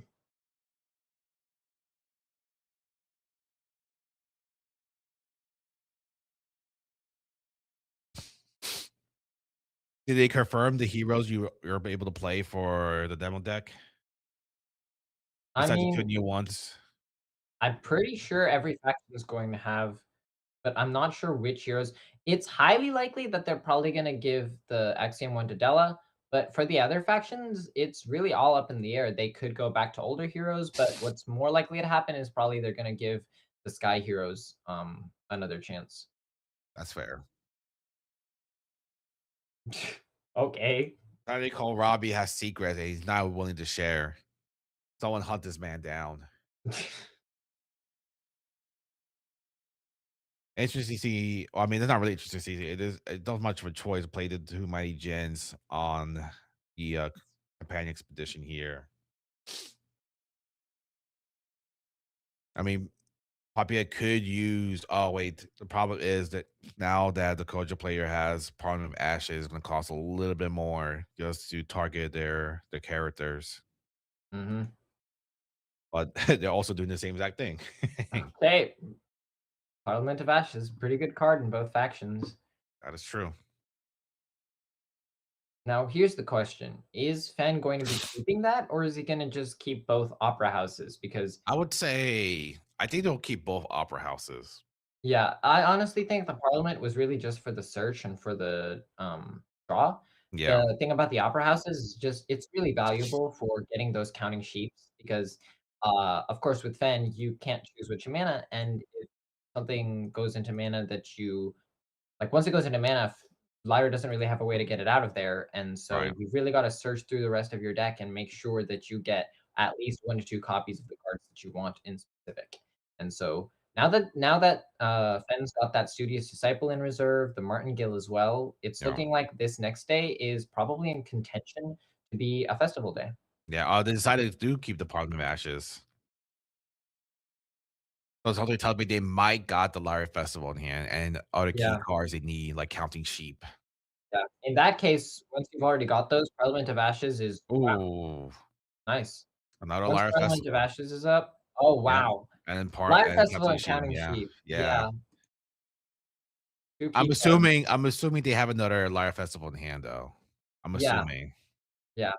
On 7 mana and, especially with this 0 cost after you Studious Disciple, it's looking like Fenn's gonna have a pretty easy time here. Right. What's interesting is that if Kojo wants, he could go for a Hunger, which Yeah, might be possible given that they're playing a Tiny Jin here. it would be possible. I think it would be actually better for them because they could remove at least the fleeting characters. Now they say, well, the thing is, they could. It's, I guess, now. I mean, it's possible. Yeah, it does really depend. One of the most important things when it comes to matching up with festival is that you've got to be aware of the numbers of each character that they have because if they only have one anchored character or one fleeting character or one slept character, then that's the weak link in the chain for Yeah. getting festival off. And so If that's why they, I believe they kept the Parliament of Ashes here. yeah, I agree. I think this might be GG right here, though. Yeah, with 4 mana left, being able to just play that Lair Festival from his reserve. Well, yeah, they had to play the Lyre Festival. Well, they don't have to play the Lyre Festival, but it's I kind of mean, like, all things considered, even a common mana eruption from the Kojo here, would be enough to yeah. take out, whatever they anchor with this Lyre Festival. Or they just take So out Lyre Festival. mhm. Man Eruption does Actually, you're target. right. Yeah. You're right. They probably would just target the festival itself. Yeah, Papia does have choices to make here, and it's very critical for them to make the right choice here because they could lose the double advance right here. Mhm. And then without that Studious Disciple, without them counting sheep, they are going to be in a more difficult position when it comes to getting that festival off. It all comes down to whether Kojo has the removal or not, because without Yeah, removal, there's nothing he can do. there it is. On Eruption, as we said, probably going to target that festival because ooh, okay. Good to Oh, know that he's got a yeah, Volleymon and yeah. information. Not something you see often, but that's good to see. Mhm. Yep. The good thing This about is all these cards being slept and anchored, though, is that they're going to be available for Fen on the next day. So he's not going to need to play characters really to get the effects. He's just going to need to get a sleep, and then he could play the festival for the anchor. yep. What is the game plan for Kojo here? Now they're going first. They do get their Vila. Let's assume they have a Lyre Festival in hand, which most likely they do. It seemed like they were preparing to play Lyre Festival from hand instead of from reserve here. Yeah, they are probably weren't going to like rely on a Lyre Festival resupply for that. Yeah, so I'm sure they're not surprised they got their well, if they don't have another Lyre Festival in hand, then this is very fortunate for Papia that they didn't lose all three of them. Yeah, Assuming they have another one in their hand. yeah. I'm sure Kojo does not like seeing the fact that there's a possibility of two Lyre Festivals being played. They could just play two Lyre Festivals right now.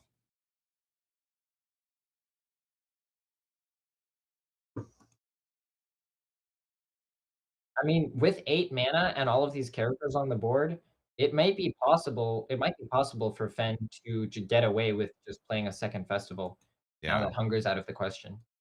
there's out of the question. The problem is, does Kojo still have another removal?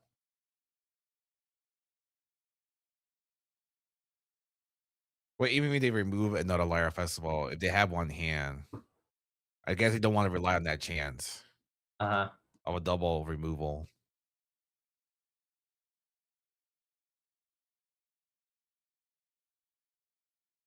I'm wondering they have another way to sleep a character or anchor a character. Mhm. I'm assuming they do. They have to. A counting sheep plus the festival would be That would be it. really good Yeah. here. Okay, sleight of hand, looking for more after use, potentially.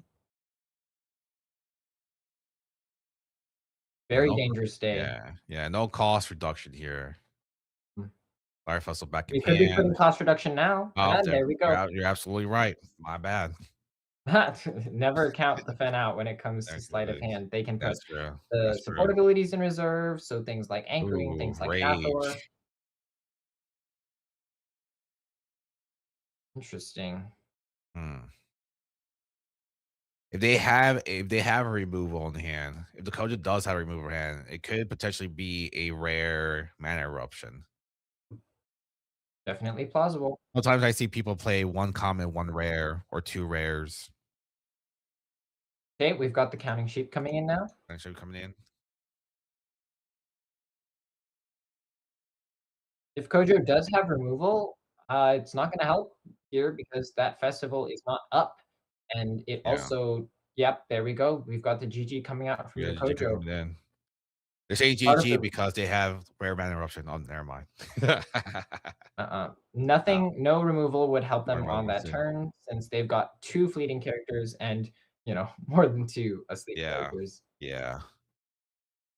And that's GG. Papiet is undefeated here.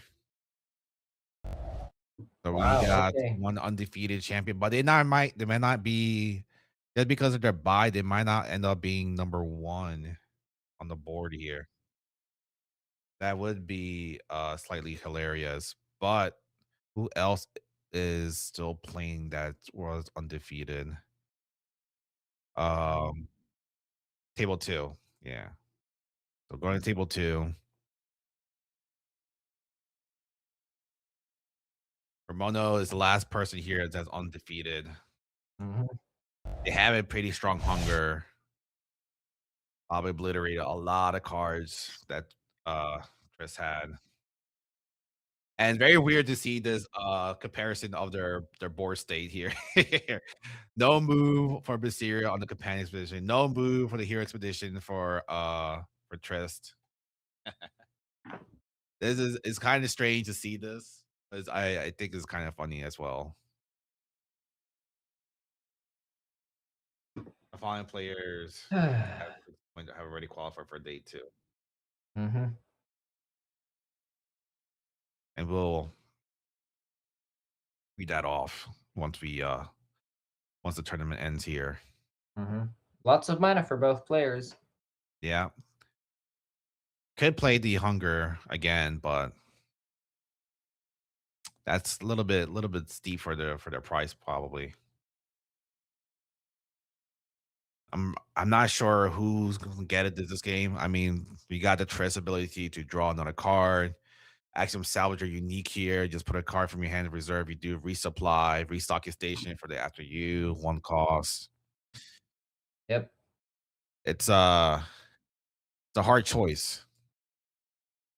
Both players looking to possibly 1-1 and oh, never mind, Trace might Yeah. be trying to contest that hero side, actually. Yeah.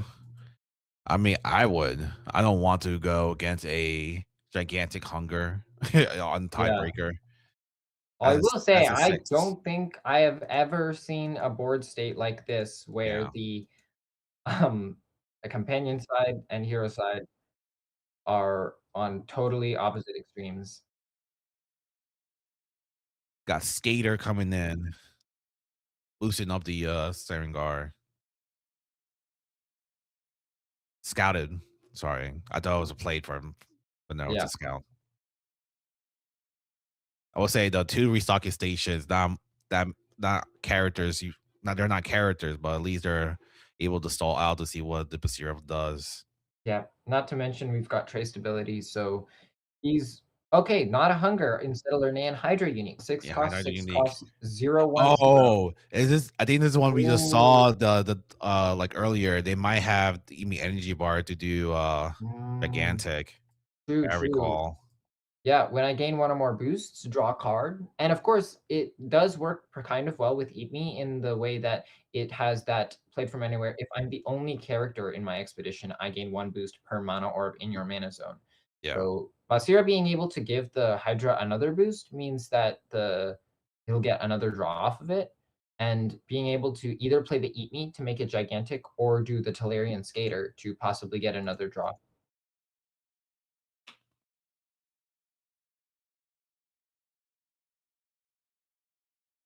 What is the Triss choice? Oh wait, they're trying to decide who to give the boost to. If they're trying to decide Mhm. who to give the boost to. That tells me a lot more. They don't have the EME energy bar, Yeah. And not or even is it just mental that, thing?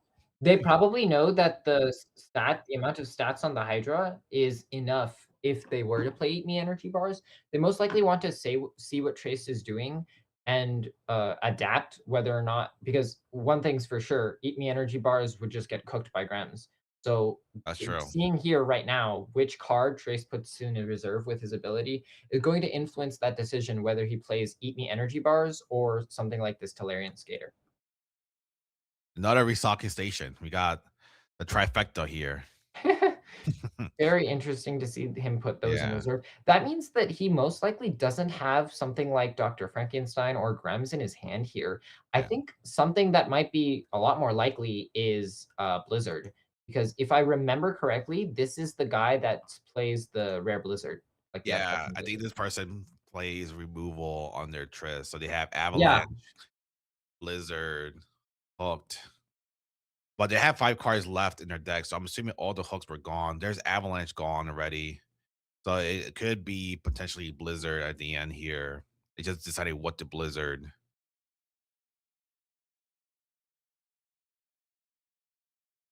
If I was a Triss player, if I had Blizzard, I'll be just be playing the restocking station first. But mhm. they might have something else in hand that they're trying to think and consider Yep. playing. Lots of 2-mana options. They might be playing the Grems from hand, they might be playing Paju. Lots of plenty of 2 drops. Vikey, also another good option. I think, let me check his discard. Nope, no discard, no Vikey in the discard, so that might be his copy of Vikey. And if Basir does go for an Eat Me here, Avalanche is quickly going to take care of that Hydra, and then the double advance for Traced is going to win him the game. Right. So, knowing that with 5 mana left, this is probably going to be a Blizzard, means that I think Basira is going to have to go for that Talarian Skater. Now Yeah. the question is whether Basira knows about the Blizzard out of faction Yeah. being an axiom or not, because plenty of people forget that.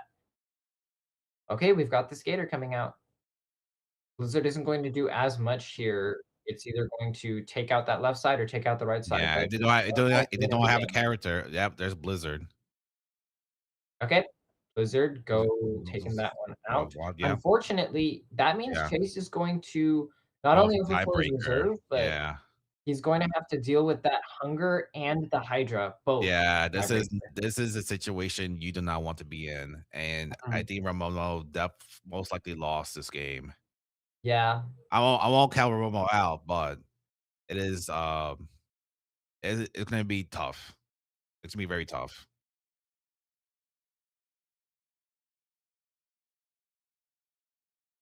Let's say they do have the immunity bar in now in their hand.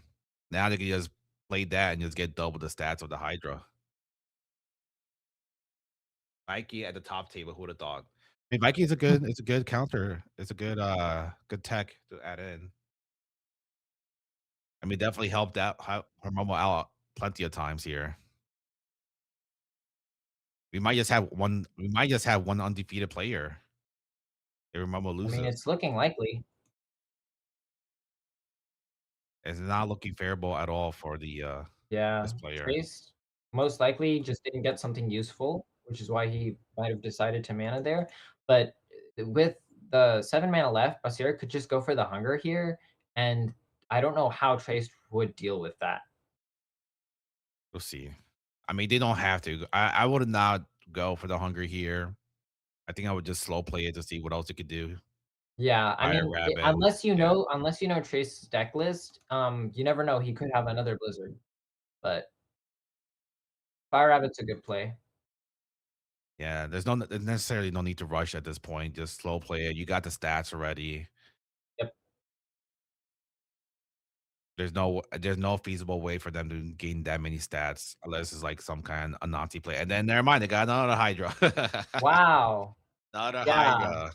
This one is what does this one do? The same thing, but if when I gain one more boost, if I'm the only character in my expedition, draw a card. So they get the boost from the cells and the Basira boost, so able to draw 2 cards. What a good Hydra right there. Oof, Jeez. 30, those are 31, 28. That is brutal.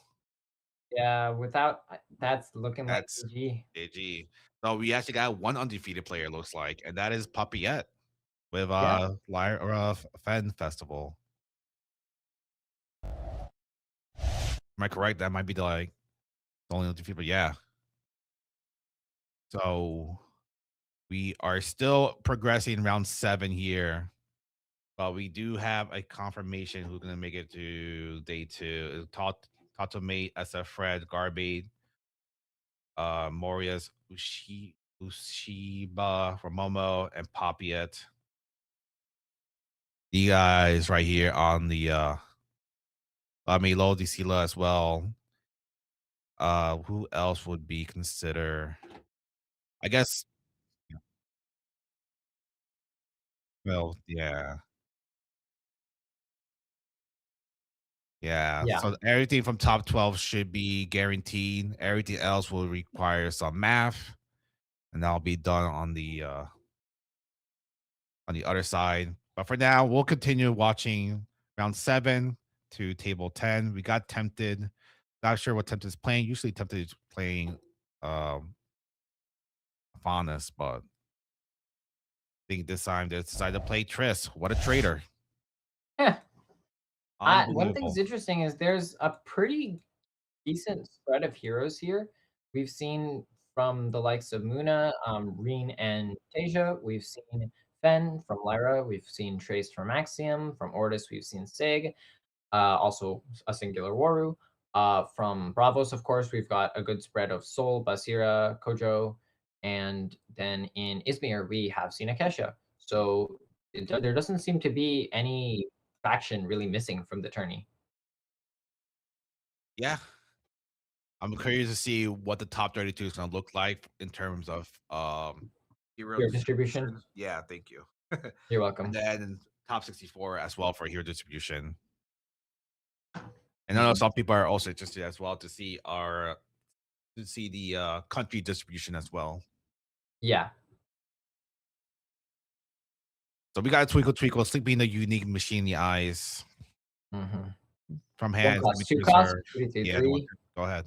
Go ahead, buddy. And then from played from anywhere, if you control 2 or more permanents, the next card you play this afternoon costs 1 less. So despite that, from hand send me to reserve, being kind of iffy, it effectively becomes a free after you since it does not exhaust itself when it goes to reserve from anywhere. Izmir Stargazer rare coming out from Trace. It looks like Fen could be playing for this Eat Me energy bars. Maybe onto that Kinderful Cone Man, maybe onto something like the Anansi. I can't remember. This Trace also has a rare Avalanche in their discard pile, as well as actually a rare Blizzard.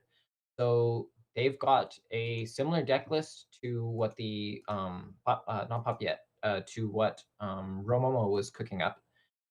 However, with that Blizzard and the Avalanche being in the discard pile, it could be that they might not have as good of an answer to something like this Kinderful Coneman or the Anansi. Eat Me Energy Bars is something that I think Fen should probably consider, but wait until Trace uses his ability because, of Yeah. course, Grems would make Yeah, quick work Grams of do love eating energy bars. it. Some would say that. Some won't. By putting to sleep everything on the hero expedition, they want to really solidify that this trailer does not move. Problem Also is, means that, yeah, you go yeah, ahead. no, the problem is using the mana here, and while Triss is kind of just slow playing here, is be 1 mana ahead of them, and we all know Triss players don't have that much mana expenditures to use. Mhm. Could end up playing the Grems from their reserve and both cards from their hand. They've still got their ability up, so plenty of resources left for them. Ben's really got to decide. I think Eat Me Energy Bars is probably out of the question. Instead, we're getting a unique, a Lyra Cloth Dancer. 3 cost, 3 cost, 3/02 with from hand, each player controlled by target player gains fleeting. And play from anywhere, you may put a card from your hand in reserve. If you do, I gain 1 boost for each card in each player's reserve. That means that bad boy Ooh. is gonna be getting 6. Oh, and then they played a Nazi into the reserve here, so they could just do a Nazi again and just try to guarantee themselves the hero expedition as well. Mhm. Or they can just play the Eat Me Energy bar just for the and put on the Cone Man. What is a Coleman? I have no idea. Grem's being used to take out that restocking station. So They didn't activate the Bravos Bastion, so I'm assuming they might have something in hand that could potentially help. mhm. And looking at the discard pile, I don't actually see any Grems in there as well. So it Hmm. could be likely that this Traced has a second or even third Grems in his hand. What is the last option here? Do they play the Eat Me Energy bar, or do they not play Me the Energy bar? They're already winning on both sides, but a single, like a grams on play, and then, well, hmm,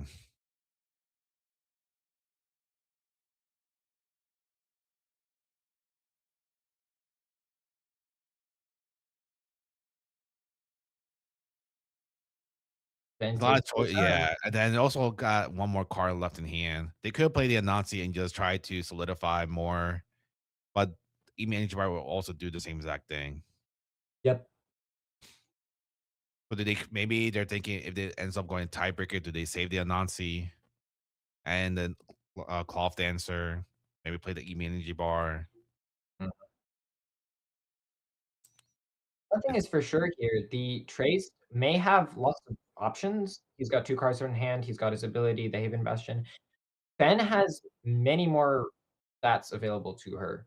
She's got yeah. the Anansi, they've got the, got Lyra Contortionist, they've still got the card in their hand.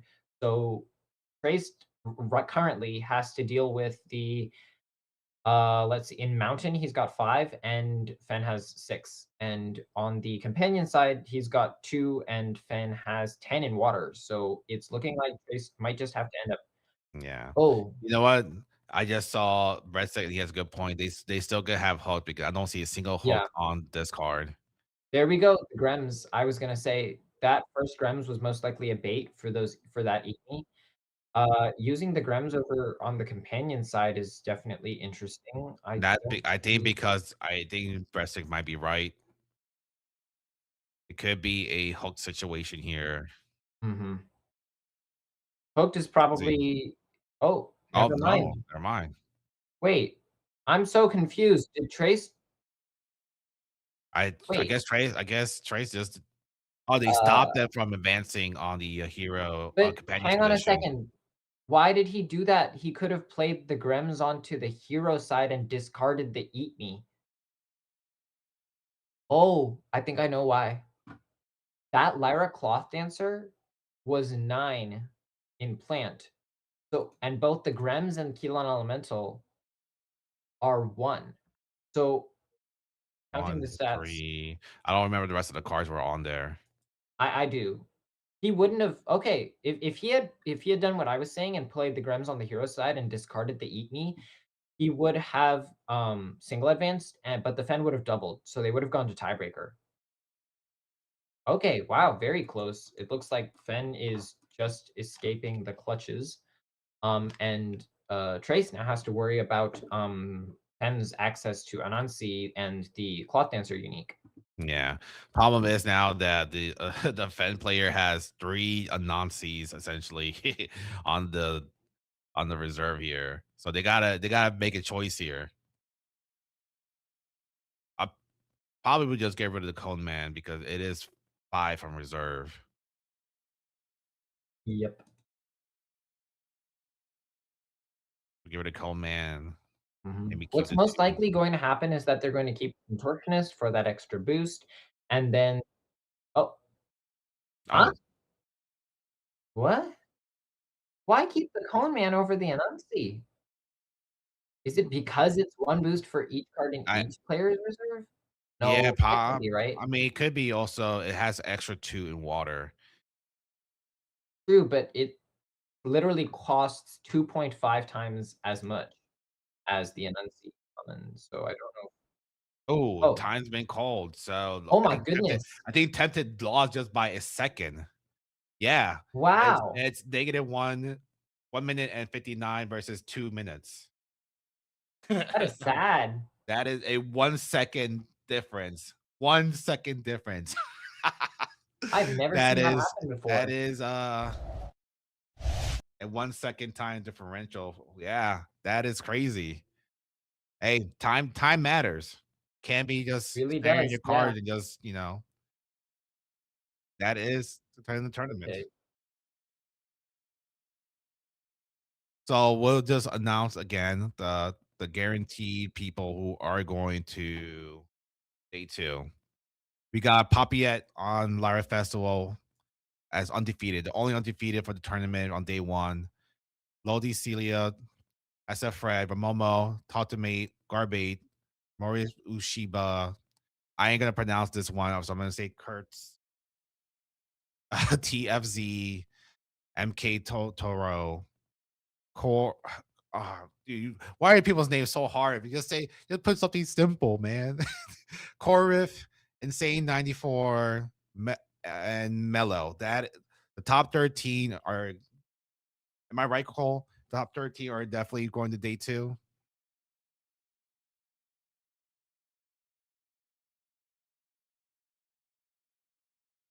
Yeah. Okay. So at least with these guys, these are exit ones, and except by Papia, which is 7-0. So Astro, you got anything to say before we head off here? Honestly, I feel like that was probably a really standard tournament game. It, of course, it's not like people are going to be playing off meta decks, but I think that was really cool to see.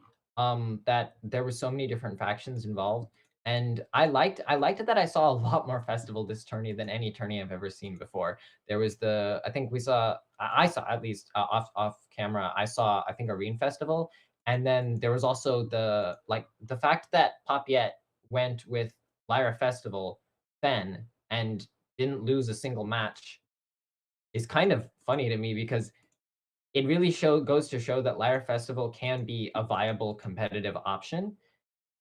It's really not it kind of like in another game, League of Legends, where you've just got a stat check.